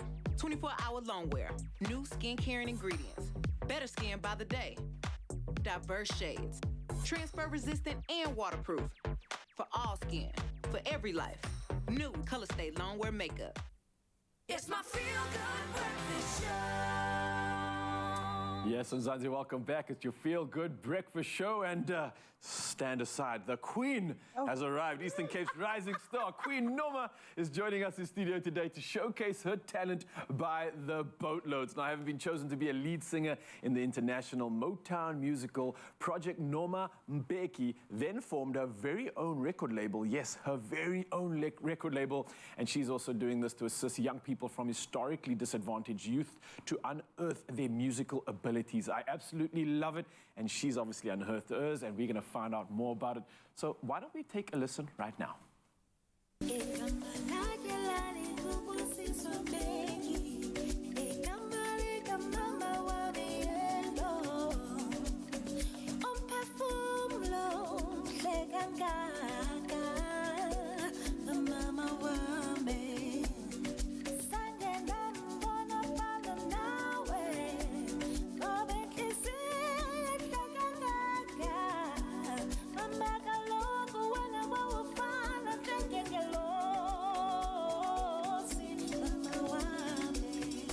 Yes, ladies and gentlemen, boys and girls, children of all ages, put your hands together for Queen Noma in the building! Royalty, royalty! Wow, you look incredible. Thank you so How much. are you doing? I'm doing great. And how are you? Oh, fantastic. I feel like I should be bowing every time I speak. You look so good. And of course, you are, in fact, an artist that is rising to the top this year. But before that even happened, before you even got into the music scene, right? Yes. You did some things. You went to tertiary education. You got some qualifications on top of that. Yes. Why was that important to you before going all the way with music? So before I entered fully into the music industry, I did a lot of things. I have been obviously studying to the point where I have a doctorate.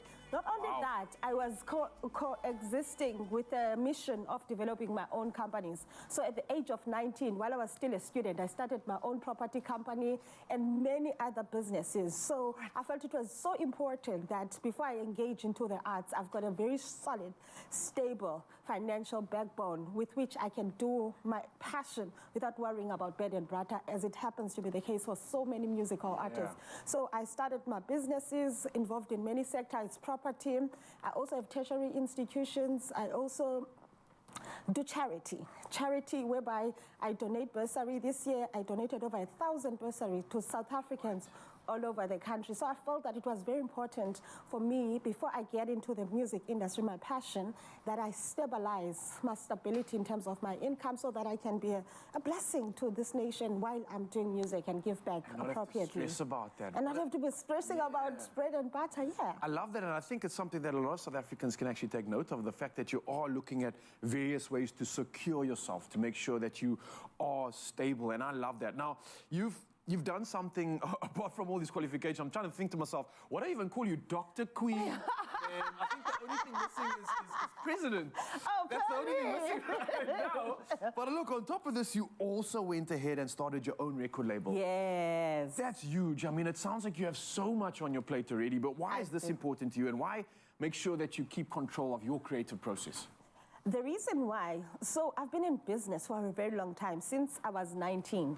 So for me, having developed all these skills where I've done business locally and internationally, because I'm a businesswoman, I understand the fundamentals of business. I felt it was very important because of what I've seen in the industry. A lot of people are being highly exploited because they don't know what the business world entails. So I felt it was very important that not only do I apply my business skills in other fields, but I also apply it in my own company in terms of that. Number two, I felt that if I wanted to make an effective change to help particularly the disadvantaged young people, I would need to have the necessary tool to do that, and the record label lends itself to that, because my record label, my main emphasis is to help like young people from disadvantaged backgrounds, because I don't know if you've seen in the entertainment industry, you know there's a lot of sharks. There's a lot of sharks. You come from the rural areas, you know nothing, And soon enough, you'll be doing interviews lying on your back just to get into your dream.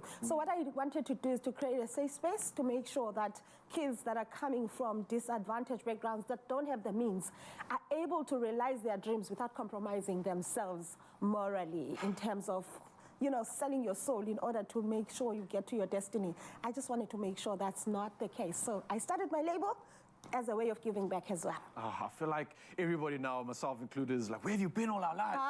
You're a breath of fresh air, and you've breathed a beautiful breath into this year with your breakout anthem, Mama, which, I mean, it speaks, and it's a testament to the appreciation of your mom. How exactly did she pave the way for you? Because clearly she did something incredible by looking at what you've already achieved in your lifetime. Sure, my mom. My mom is one of my heroes. And I decided to do this track for her because she just recently passed away. And I just felt that, I've served her while she was alive, but I felt like even in her death, I wanted to make sure that I honor her, I do a tribute that will speak to all that she has been, and make sure that I let the nation know that there is a mother who did so much towards the development of who I am. And not only for my mom, I celebrate all mothers because mothers do so much. I'm sure your mommy too. Oh, yes. Mothers, they are so selfless. They give up so much for us, and then we don't even give them enough flowers to appreciate them. So I just wanted to do an anthem for my mom and other mamas in the country. That's why. What can we expect from Queen this year? What can we expect? Especially not this year, but next year as well, because the year's almost done. Next year. And it seems like you're not stopping right now. There's more to come. Yeah, so this year, man, basically next year, there's amazing things, not only for my record label, for myself individually. I've got international tours that are planned already. There's so much. I'm very excited. I can't talk about everything. But what I can say to you is that I've waited a long time and I've prepared for this moment. And finally, it has availed itself. And I'm going to shock so many people because we're taking over the music industry by storm. Yes, That's right. so breath of fresh air, of course. Now, you're a queen, you're a businesswoman, a doctor, amongst many other things. But right now, I want you to be the artist that exudes the creativity that you so gladly and so easily do. So it's time for you to do your thing. This is your moment. I'm going to hand you over to G. It's time for Mzansi to see what you're made of. Yep, singer, songwriter, dropper of truth bombs. Queen Norma is here to take the stage this feel-good morning. And please give her first performance a massive, resounding round of applause. She is here with a standard that we know means so much to her. And of course, it's about her blessed mama. It is Mama Wam. Enjoy. Yeah.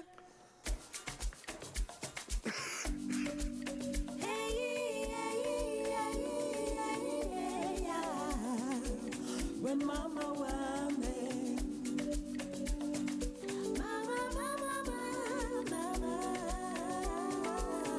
Mama Wame, Ikamalaka Ngubo Sisomei, Ikamaleka Mama Wame Eno, On perform low, Shekakaka, the Mama Wame.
looking for love but struggling to meet the right person for you? Love is Love is an exciting new dating reality TV show that could help you find your match. WhatsApp a video introducing yourself and what you're looking for in a partner to 068 479 1441 and you could be selected to take part in the TV show. Enter now on 068 479 1441. Love is Love, coming soon to SABC2.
Nothing feels better than giving, especially over the festive season. So generously give a little with Cadbury Dairy Milk. There's a glass and a half in everyone. It's my feel-good breakfast show. Welcome back. It is your Feel Good Breakfast Show, Expresso on S3, and things are about to get crazy because the Crazy Store selection of toys and gifts, they are incredible. And if you're looking for gift-giving inspiration, we are here to bring you because we have a wide variety from battery-operated cars to craft sets and dinosaurs. And these are just a few, like a little taster of some of the amazing toys that you can find at your nearest Crazy Store. I always go like crazy and the little child in me gets so excited because I used to have a lot of like some toys that, when I was a kid, not many battery operated toys, and that's something I absolutely love because I used to have to use my imagination, like get it up the hill with manual power. Now it's so cool because you get something like this. I mean, check out how awesome this is, the graffiti stunt car.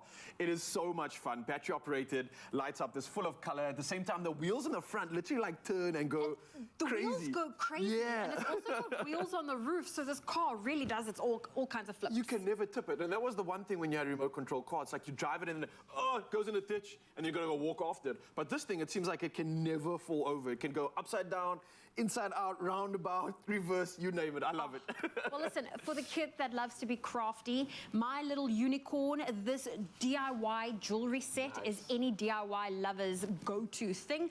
Look at the different beads that is available to you. Of course, you get the string, you get the charms, you get all of the beads that you need, and you can design your own jewelry. You can make little BFF bracelets. Oh, nice. We did that once on the show, right? We did do that. And I mean, there are such fun little charms available. There's a little crown, a little locket, and of course, different colors, including like little metallic colors, and there are your charms. So I can see that. this is my kind of kit. I was going to say, I can see the crafty moms and dads actually getting their hands in this one as well. It definitely looks like something that can entertain. And speaking of entertainment, one thing that I never ever think ever existed was remote control construction vehicles. And that's what you got right here. Again, it was all about like recreating with with like imagination, but it's so cool that you can actually like use these vehicles now. So this is something I would probably get involved in. I don't know, for like maybe a young boy, just being involved in... Girls can get into construction too. 100%, that's actually true. Thank you, thank you. This is the new world, this is the modern world. But I think there's just something about creating and being involved in like construction and building. You can like, your imagination just goes wild being in that moment. And this is something that can do exactly that. I love it. Future civil engineers. I mean, we also have the Nail Glam Salon. It even has a cute little nail dryer, some really fun nail polishes, the little things you need to keep, you know, if you do a pedicure and you put it between your toes to keep your toes separate. The divider thing. The divider, and of course you can really play around. There's some glitters that you can add, some bedazzling to your nails. I mean, these are so you can see I'm drawn to the DIY kits. This is me, even as an adult, this is something I'll get myself to keep myself entertained with. But there really are some really great toys available, including the wash basin set. There's also a very cute kitchen and tea set available, and the baby doll and high chair set, which is so perfect because my best friend just had her second baby.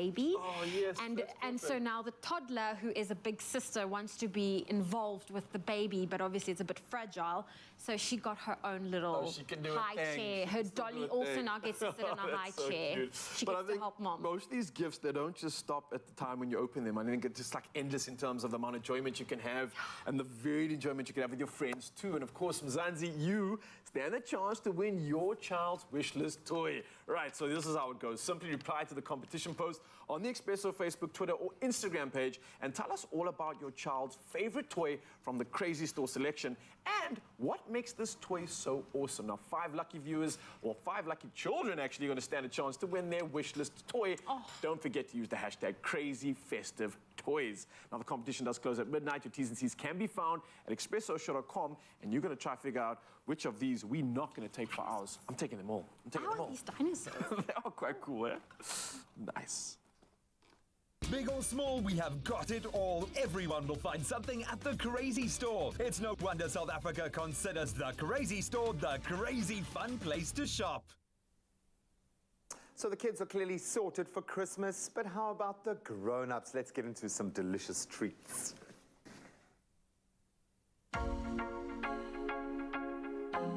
Let's make something really delicious.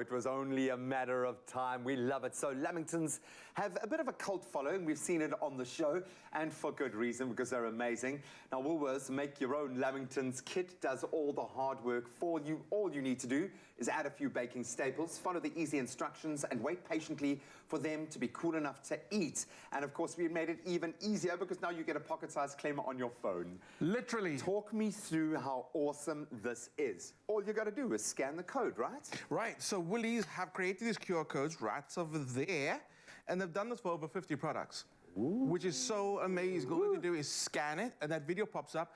It might not be me every time.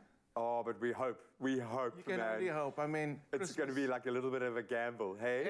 I like it. Right. If you haven't bet on the World Cup, bet on Clem. Come on. Always, always. So scan that QR code. It pops up on your phone. Follow the video instructions. Plus, at the bottom is the full recipe. You can't go wrong. You really can't. This is like idiot-proofing these things, okay? Because you're my idiot-proof. They gave you to me to make sure that we get things done in this kitchen. You've got this. You can achieve anything. But I think that's at the heart of this. You got this. You have. You've got your festive meal. You've got your festive treats. You've got this. We've seen some amazing things. But there is something really awesome about this. Kind of do it yourself. Make something bespoke. There is a personal investment. There is love. There is something so special about the process. So take us through the process. Right. So we're going to open up the Lamington tin first. Also, the tin So beautiful. I know. I keep all of mine, It's like in my bread Hamilton, yeah? making tins and everything, and now the kids eat their chips out of that one, and I love perfect. it. Absolutely love it. So let's see your Christmas unwrapping technique. Are you like the gentle removal, or are you the so go for it. That's me. That's me. That's me. That's me. I also don't play. But then what happens is then I'm like, oh, where are the instructions? And then I've got to go back. There's a QR code. And I've got to also, are you the type of person at home that saves wrapping paper? Look, my mom has tried to teach me, and we've got a bit of a culture. We try to reuse whatever we can. Okay. But my mom is so creative and gifted in that way that when she does it, it comes out better than its original form. When I do it, it looks like a second-hand present.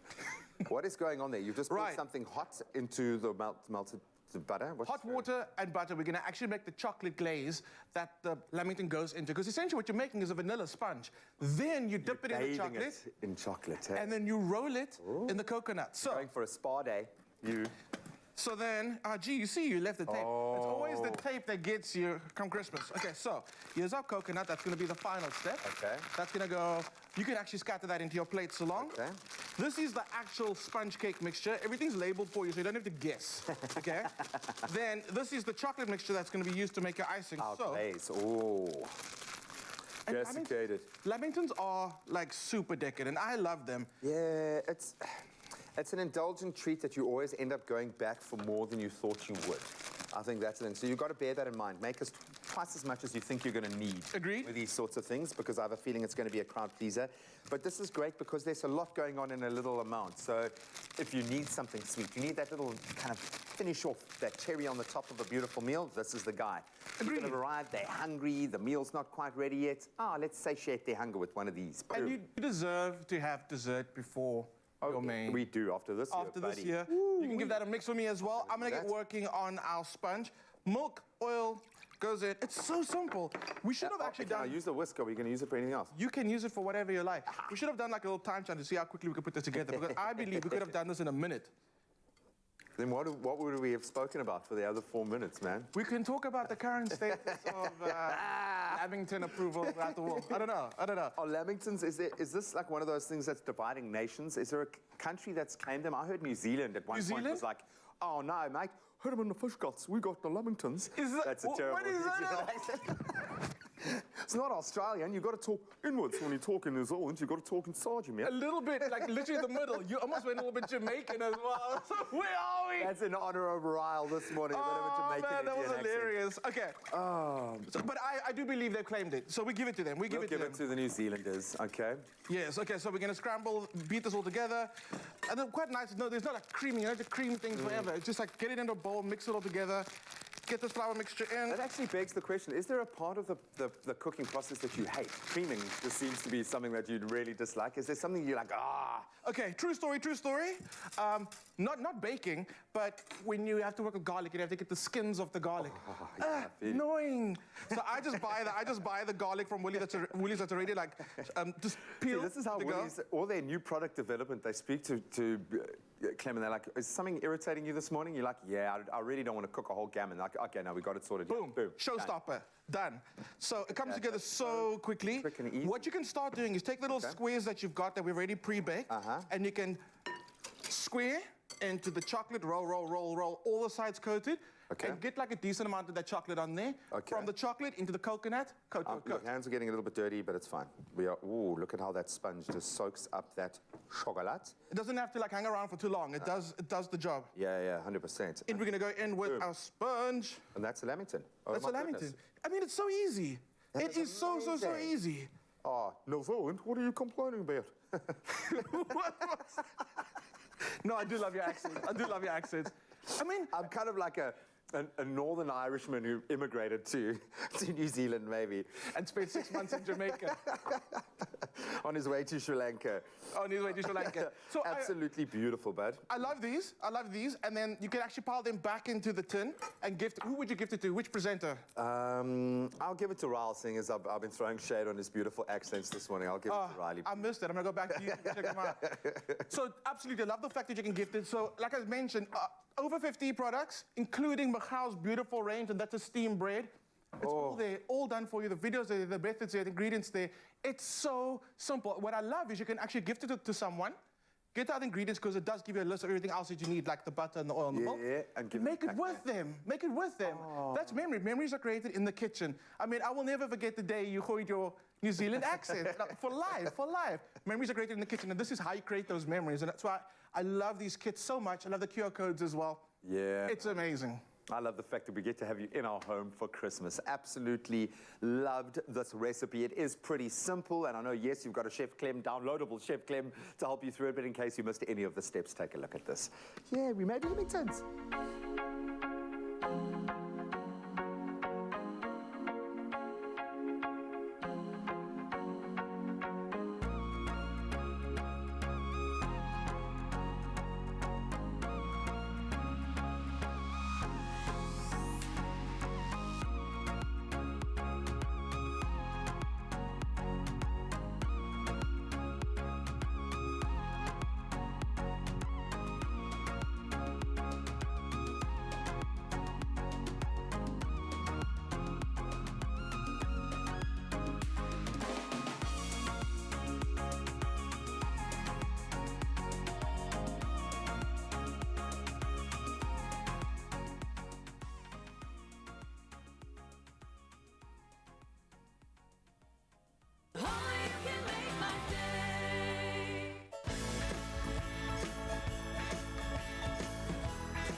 It's my feel-good breakfast show.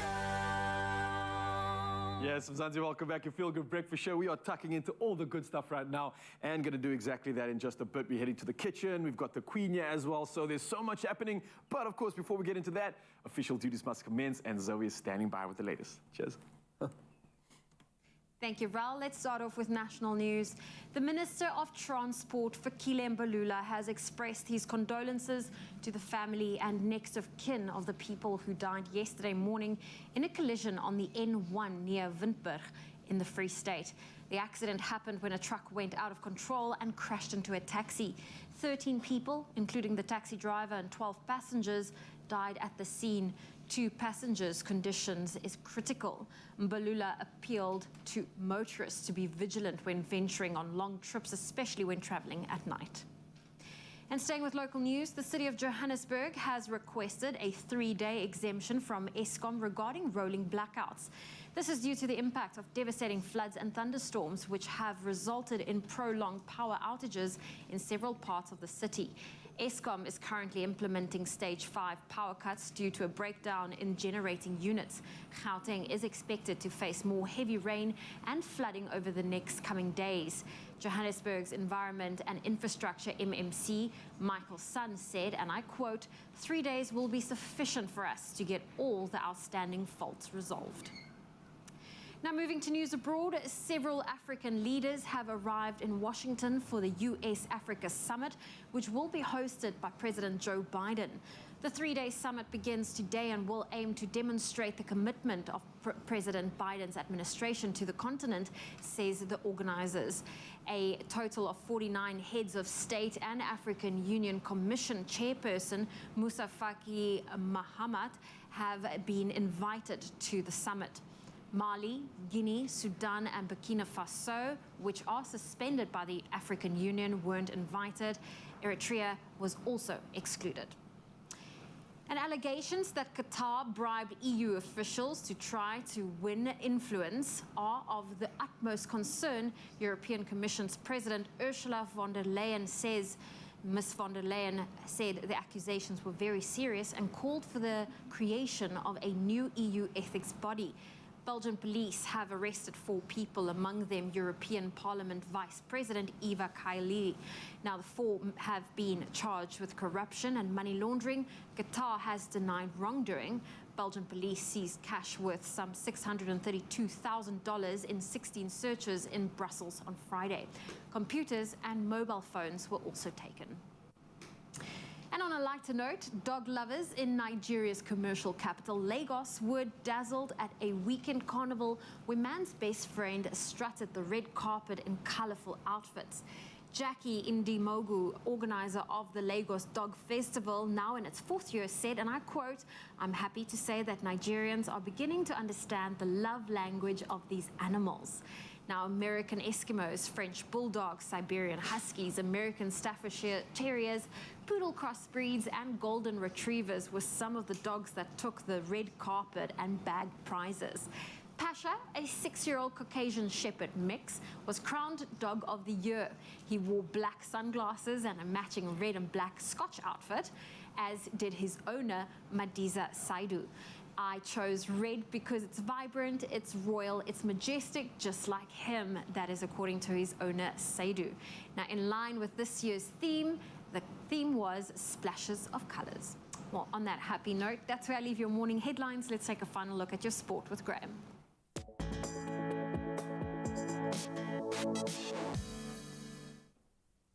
Thank you so much, Zoe. Well, despite the small matter of a World Cup semi-final tonight between Brazil and Croatia, cricket dominating our headlines, and of course an impending tour that is looking like an uphill challenge for the Proteas. So injured pace spearhead Josh Hazlewood has, yes, been ruled out of Australia's opening test against South Africa in Brisbane this week, but skipper Pat Cummins appears likely to play at least. So Hazlewood, who has a side strain and missed that just completed second test against the Windies in Adelaide, was the only omission in a very strong 14-man squad. Australia head into the first of 3 tests against the Proteas from Friday in red-hot form. In fact, having crushed the West Indies by 164 runs and then 419 runs in that last outing. And elsewhere, sticking with cricket, Mark Wood grabbed 4 wickets to give England a hard-fought 26-run win in their second test against Pakistan in Multan, and then take an unassailable 2-0 lead into that 3-match series. So the fast bowler finished with 4 for 65 as Pakistan were dismissed for 328 about 50 minutes after lunch on day 4, having been set a pretty challenging 355-run target. Earlier, Harry Brooks set the tone, scoring 108 as a result, was named player of the match. Then an age-old rivalry resumes. Mamelodi Sundowns will face Egyptian giants Al Ahly for the 4th time in 5 seasons after the CAF Champions League group's draw was made in Cairo. So the former winners, Sundowns, they stunned the 10-time African champions Ahly in the 2019 quarterfinals, but then Ahly turned the tables by winning the same stage in the following 2 editions. So they still got the bragging rights. The clubs were placed in Group B with Al Hilal of Sudan, Cotton Sport of Cameroon as well. Then the defending champions, Wydad Casablanca, they're in a pretty tough Group A with Petro Luanda, JS Kabylie and V Club. Then more moving and shaking in Formula One. This time it's at Williams. So Williams team principal Jost Capito and technical director FX Damaison are set to leave the team before the start of the 2023 season. So owners, the Dorilton Capital, tempted Capito out of retirement to head up the operation. That was after acquiring the team from the Williams family back in 2020. The 2021 campaign got off to a good start, a step forward for Williams, with George Russell making his mark, taking a podium as they ended up 8th in the Constructors' Championship. But this season, season, not so much. They fell back to 10th and then last, scoring just 8 points. So clearly a shift in direction needed. Speaking of which, I think you might need a little shift in direction if you're heading out onto the roads today. Let's get you to work safely now with the latest on the traffic front.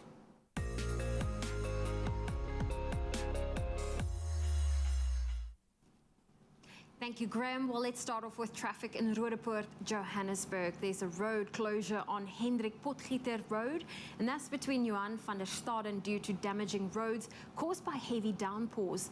Please use an alternative route this morning. And staying in Johannesburg, in Edenvale, there's a stationary vehicle on the N3 northbound. It's after the ramp coming from Linksfield. The left lane is closed. Well, that's where I leave your traffic. Let's take a final look at your weather.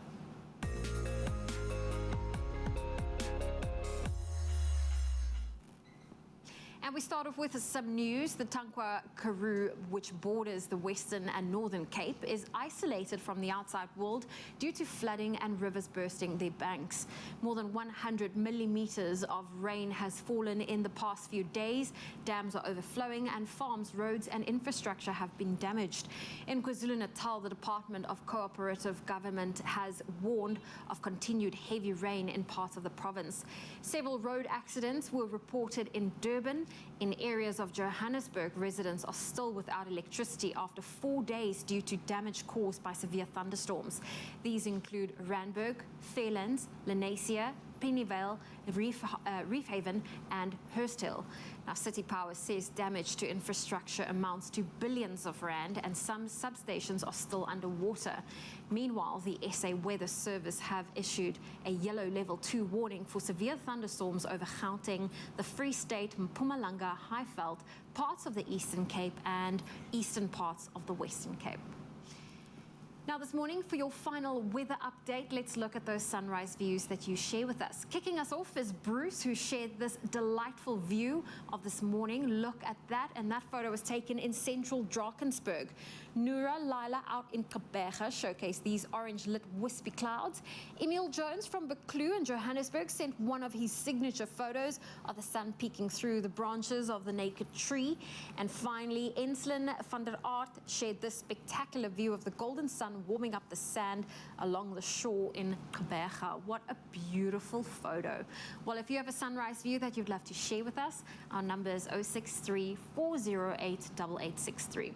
Let's get into today's temperatures. If you're in Polokwane, a low of 17 and a high of 26 can be expected. Rainy conditions in Mbombela with a high of 24.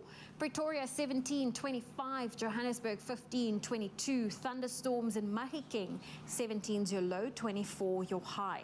Klerksdorp 17, 24. Kimberley 19, 29. Bloemfontein 15, reaching a high of 25. Rainy conditions in Richards Bay with a high of 28 for today. Pietermaritzburg wet with a low of 17, a high of 26. Durban 23, 27, Mthatha 17, 26 if you're in East London. 21's your low, 27 your high. Cradock 1733, Kaberga 20 with a high of 28, George 1724, Cape Town 1923, Worcester 1629. If you're in Sutherland, your low is 10, your high 25, and if you are in Uppington, a low of 22 and a high of 36 degrees Celsius can be expected for today. Well, that's where I leave your weather this morning on your Feel Good Breakfast Show. Thank you so much, Zozo. 1 hour left to savor this beautiful show with you. We're going to do it in style. In fact, Kat and myself are going to take on the Pepsi Max Taste Challenge. Maybe you've done it. Maybe you know where your tastes lie. We'll be finding out on the other side of this. Stick around.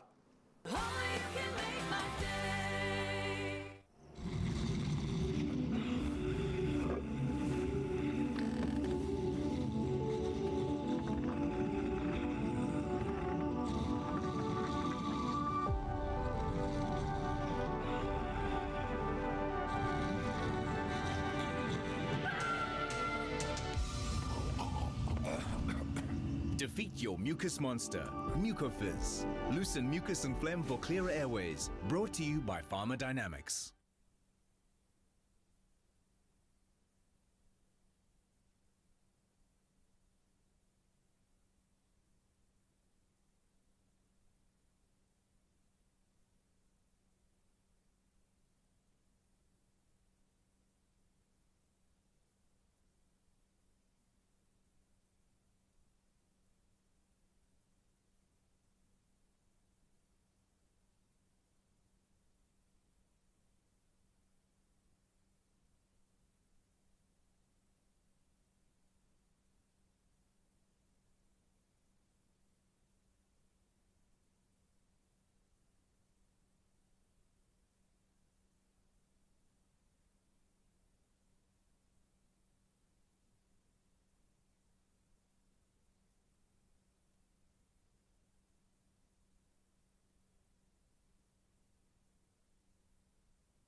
thousands of people who participated in the Pepsi Max Taste Challenge in Jozi, in Pretoria, in Durban, and down in Cape Town in late September, tasting two competing zero-sugar colas without knowing which was which. Now, their personal preferences were then used to identify which no-sugar cola they preferred the most, and Pepsi Max was preferred by a vast majority in every region.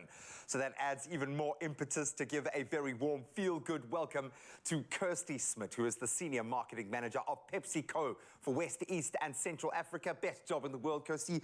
Welcome to our little slice of crazy. Thank you so much for joining us this morning. Thank you so much for having me. It's wonderful to be here. I love it. I can see the fire in your eyes. This is quite a cheeky challenge to bring to the world. Why do the Pepsi Max Taste Challenge here in South Africa? Why give people the choice? So it was really about changing people's preconceptions about which cola they preferred. And we felt like this was the right time to challenge South Africans to be bold and to try something new. I love that. And because we know the brand has been around, this is a very new space in terms of where the big brands are in the no sugar space. It's very competitive, so you need to disrupt. And it looks like you guys are disrupting in a very big way. I'm just thinking what your competitors are going to think of these numbers.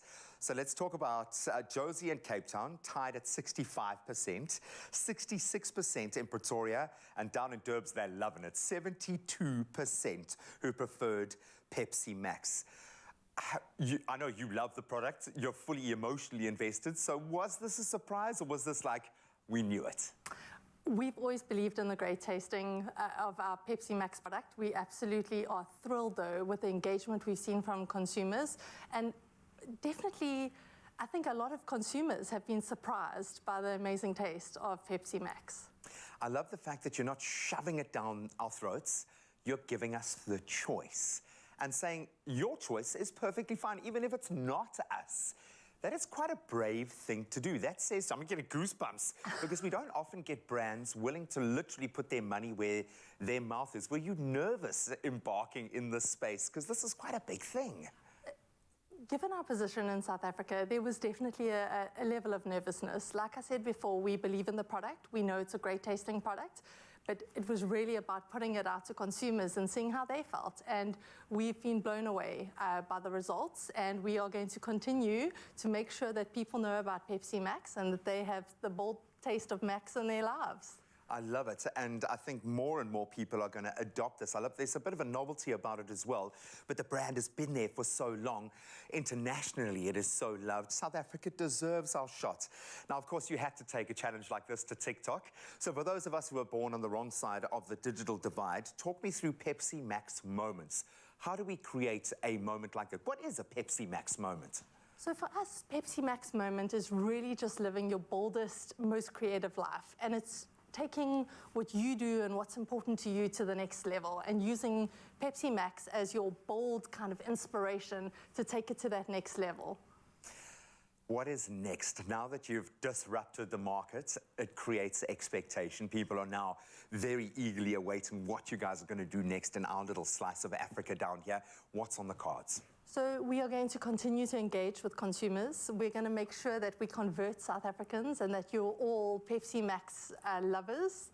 And we might have the opportunity to be put through our paces ourselves a little bit later. I think Kat and I are going to go through the challenge ourselves. I suppose the most important question now is, where can people find out more?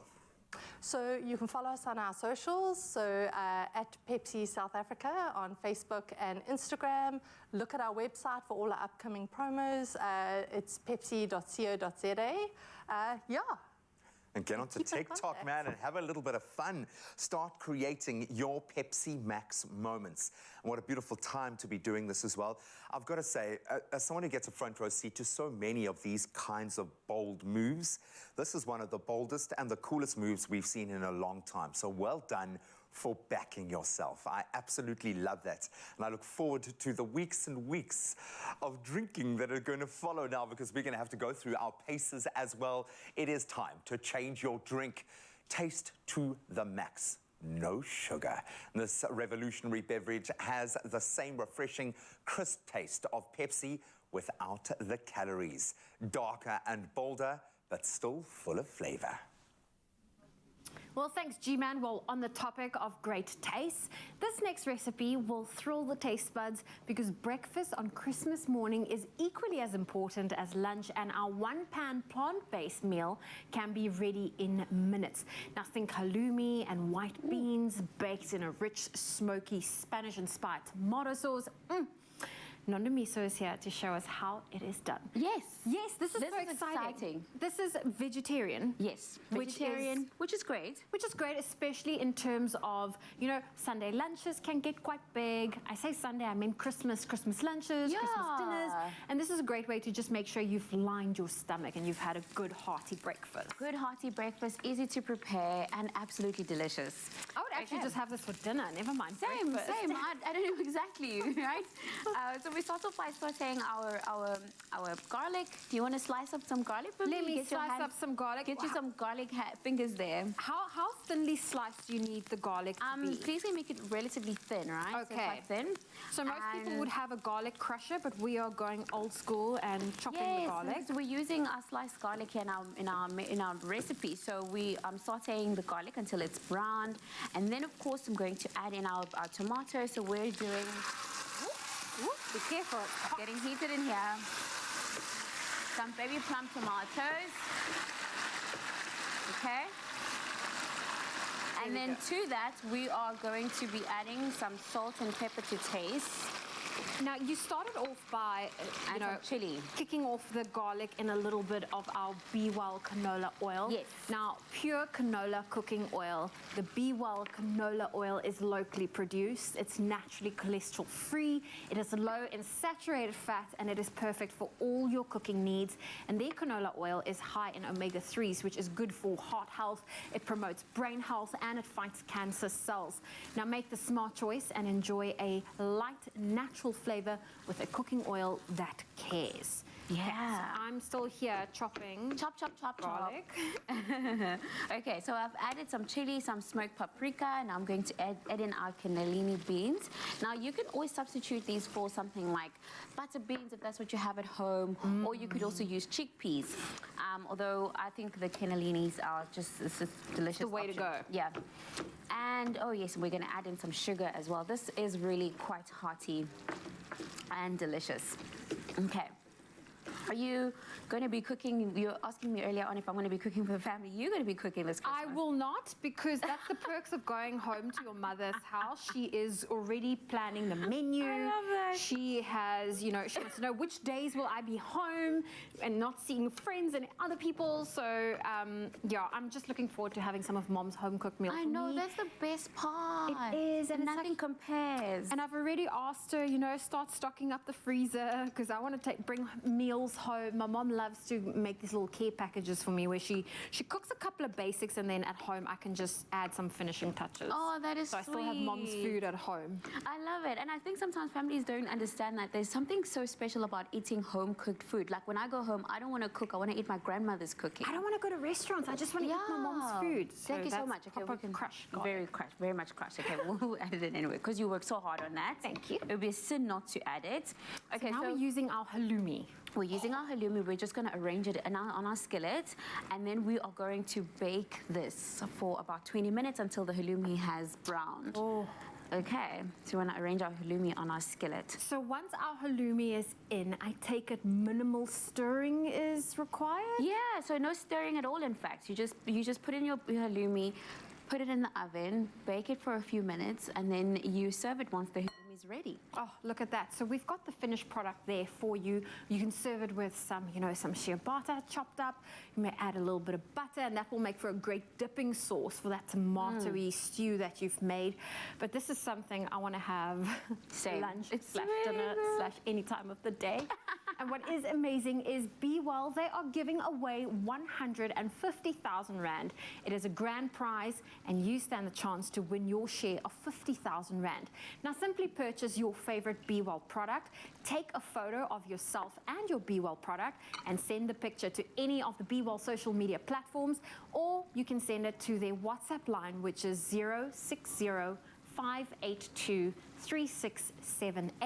along with your name and your contact number, which is very important. There are some T's and C's that can be found on BeWell's website, and if you want to get your hands on this delicious recipe that Nondamiso has just shown you how to make, it is available on our website, expressoshow.com. Nondamiso, I feel like we need to tuck in here just to really see. It's absolutely stunning. Oh, we're going to use our knife and fork. In fact, we will spoon some for us. Yeah, it's absolutely just good. Look at that. That so we're going to sprinkle some coriander in just to garnish. And you garnish it off with a little bit of fresh herbs. Yes. I'm a sucker for halloumi. Nice and hot. Let's see. You want to get What the do you beans. think? You want to get that tomatoey goodness. So good. Really good. I love the sweetness that actually comes through with the tomato. Oh, there's a bit of a kick to it. Yes, it does. It does. You were still talking about adding a little bit of more spice, hey? It does have a little bit of a kick because of the chili. It's amazing. Well, listen, if you want to get your hands on this delicious recipe, it's available at expressoshow.com.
Sensodyne Repair and Protect with Deep Repair. The science is pretty amazing. It really goes deep and repairs tooth sensitivity. The science is there. It's going to improve their quality of life in a big way. This is the first thing I recommend.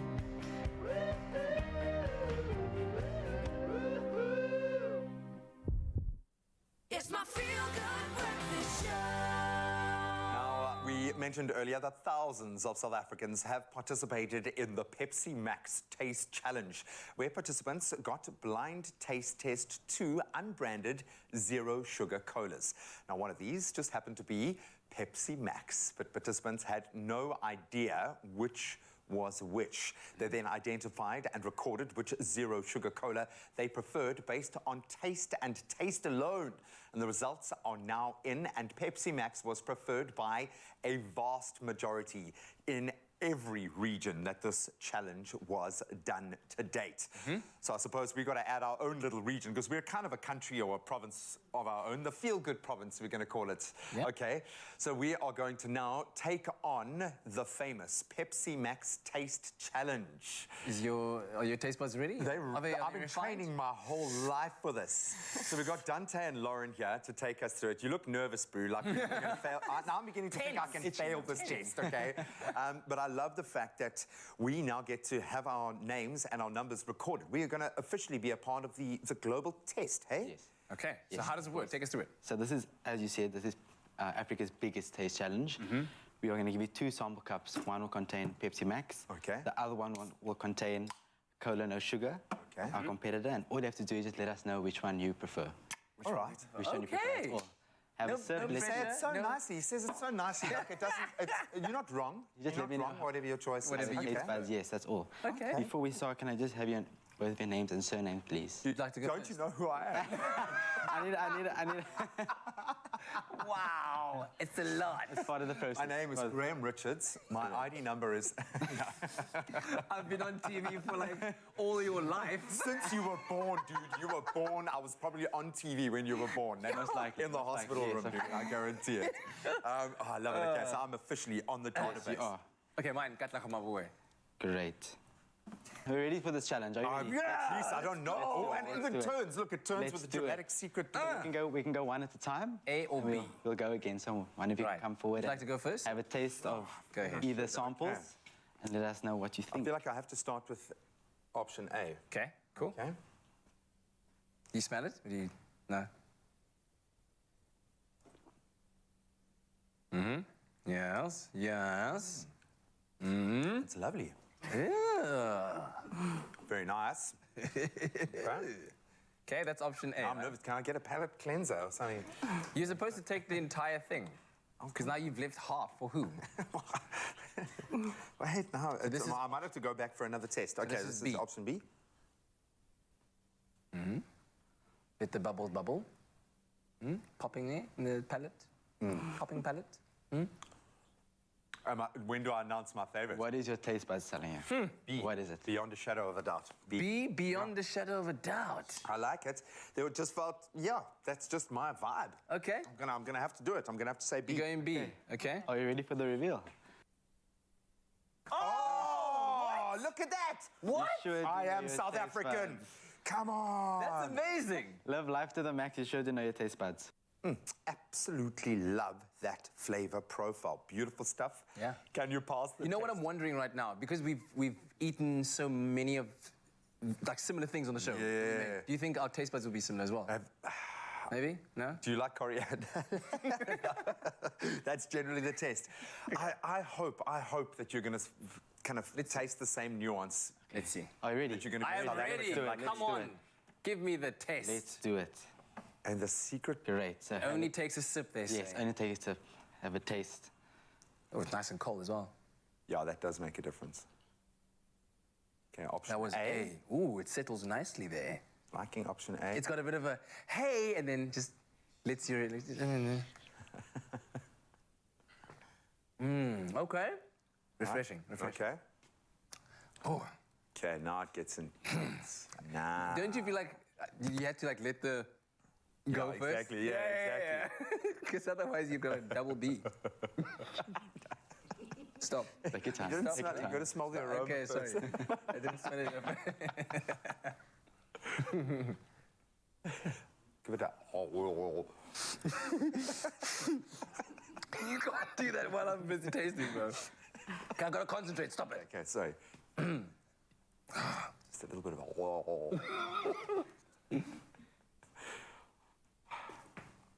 I'm so nervous right now. I don't know why. There's Wow.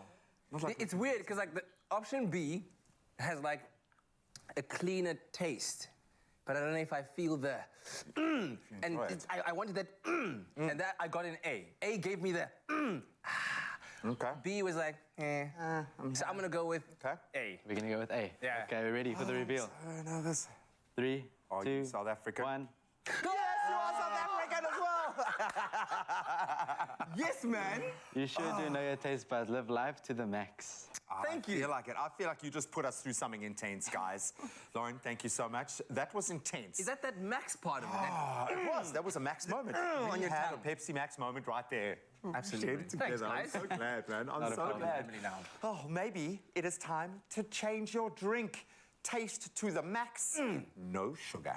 The revolutionary beverage has the same refreshing, crisp taste of Pepsi without the calories, darker and bolder. Oh, well, listen, the fun and games continue on your Feel Good Breakfast show as we are back on our Expresso stage, with Queen Noma, who's standing by with her next release, and this one's called Ndiyabulela. Take it away. You.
Show, Queen Noma bringing her second performance. That was incredible. Well, don't go anywhere. She's got one more coming your way.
your feel-good breakfast show, and when it comes to Citro Soda, in proud association with Adcock Ingram OTC, sponsors of Brave, it has been spreading the festive cheer and giving you the chance to win 2,000 Rand by answering the weekly competition question. Now this week we asked, what makes you super? Well, our lucky winner this morning is Yamkela Mpini, and this is what Yamkela said. My win this year is that my hypertension is finally under control, under doctor's supervision. I'm on meds and my general quality of life has improved. I had been living in denial and finally accepted the inevitable and took control of my life. That makes me super. Hashtag Citro Soda. We actually have her on the line right now. Good morning. Good morning. Congratulations, you're our winner today. How does it feel? Thank you so much. That feels awesome. I really appreciate it, Zoe. Oh, I love that you have taken that step to make sure you are in control of your life and your health. And when it comes to Citro Soda, what is it that you love most about it? Definitely instant relief, Zoe, and the fact that you can carry it around with you, knowing that you'll be relieved of any symptoms after any gastric or stuff like that. And that is the secret, is what we all want, is that instant relief. Tell me, what are you planning on using your cash for? I'm definitely using it towards buying stationery and school fees for January. Oh, I hope the kids know that they are super lucky to have a mom like you. Yes, thank you so much, Zoe. Oh, congratulations, our winner today, Yamkela. And of course, this is the last week to stand that chance to win 2,000 Rand cash. If you want to get in on it, this is how you enter. Make the most of your festive season and celebrate without the fear of heartburn or indigestion spoiling it. Citro Soda's daily giveaway of 2,000 Rand cash will let you fizz up your fun. Citro Soda is in proud association with Adcock Ingram OTC, sponsors of Brave.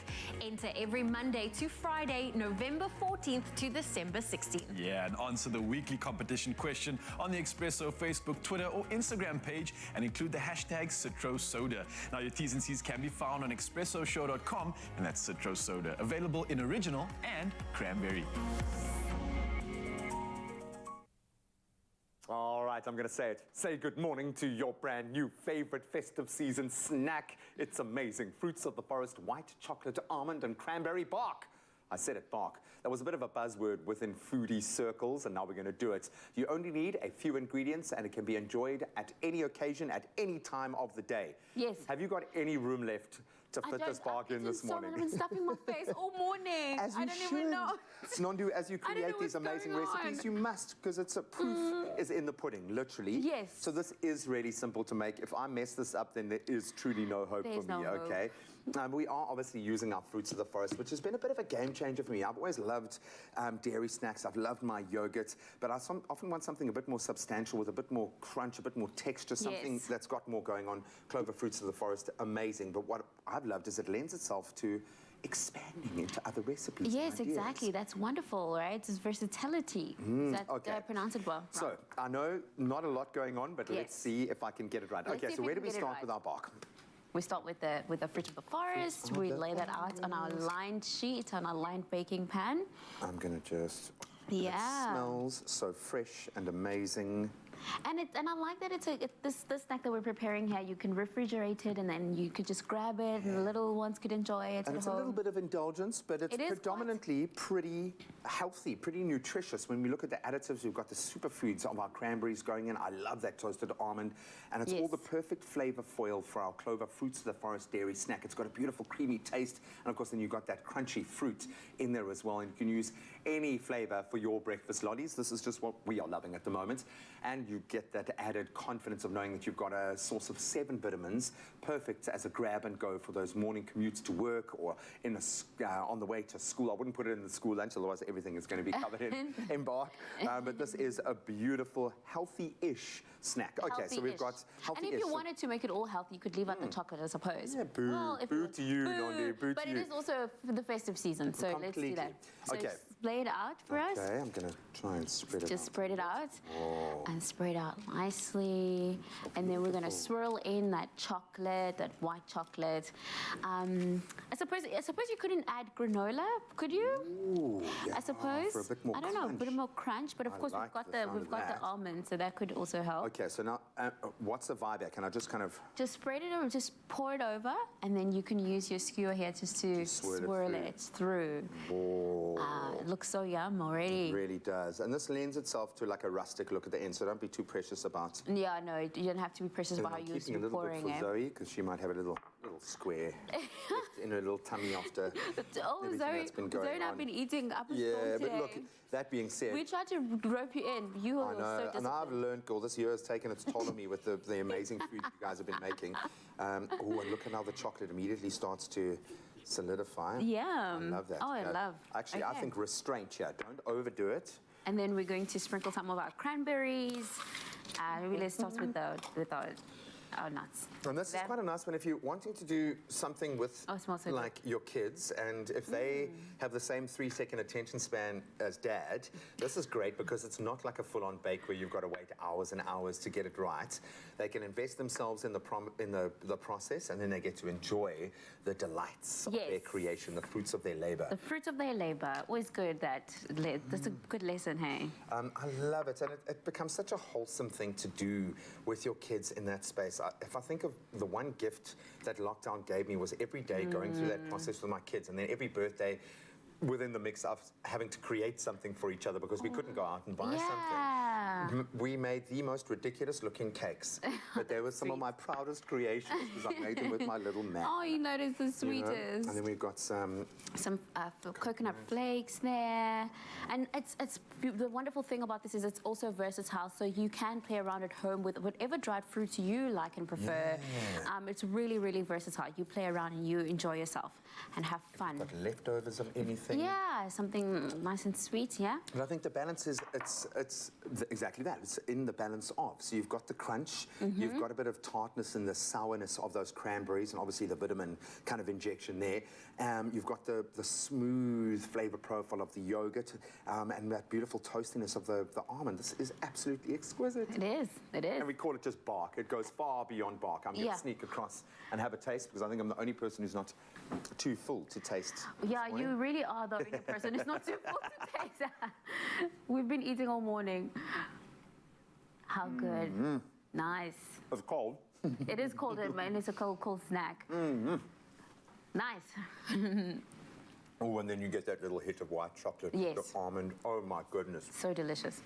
It is a little bit indulgent, but there's so much good stuff going on there, we can just ignore that, okay? This is going to be a crowd pleaser. I really would suggest do this with your kids if you've got some time today. Create something special and then just enjoy, as we said, literally the fruits of your labor. Fruits of the forest from Clover just added real cereal crunch. A symphony of fruit, oats, seeds, and granola crunch. Fruits of the forest. Real fruit, real cereal, real taste. Made with love by Clover.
It's my feel-good breakfast show. Welcome back. It is your Feel Good Breakfast Show, and you're just in time as we're about to get our final performance this morning from Queen Noma, who is on our Expresso stage. And here she is with her final anthem. It's called Itemba. Take it away.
Queen Noma! Remember that name. Absolutely exquisite.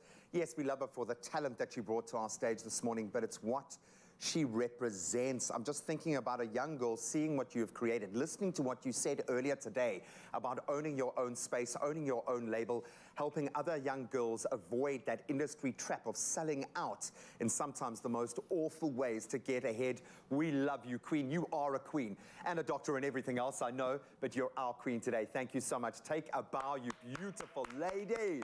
Woo! Woo! Oh, what a show. Royalty. It's been a great show. It really has Just been like amazing. that, our Tuesday has come and gone. Oh, it has. I know it's going to be another tense night tonight as we enter into the semi-finals of the World Cup. Enjoy it. Argentina, Croatia going head-to-head. We'll chat about it tomorrow morning. Until then, keep safe and never forget how much we love you. Adios. Bye.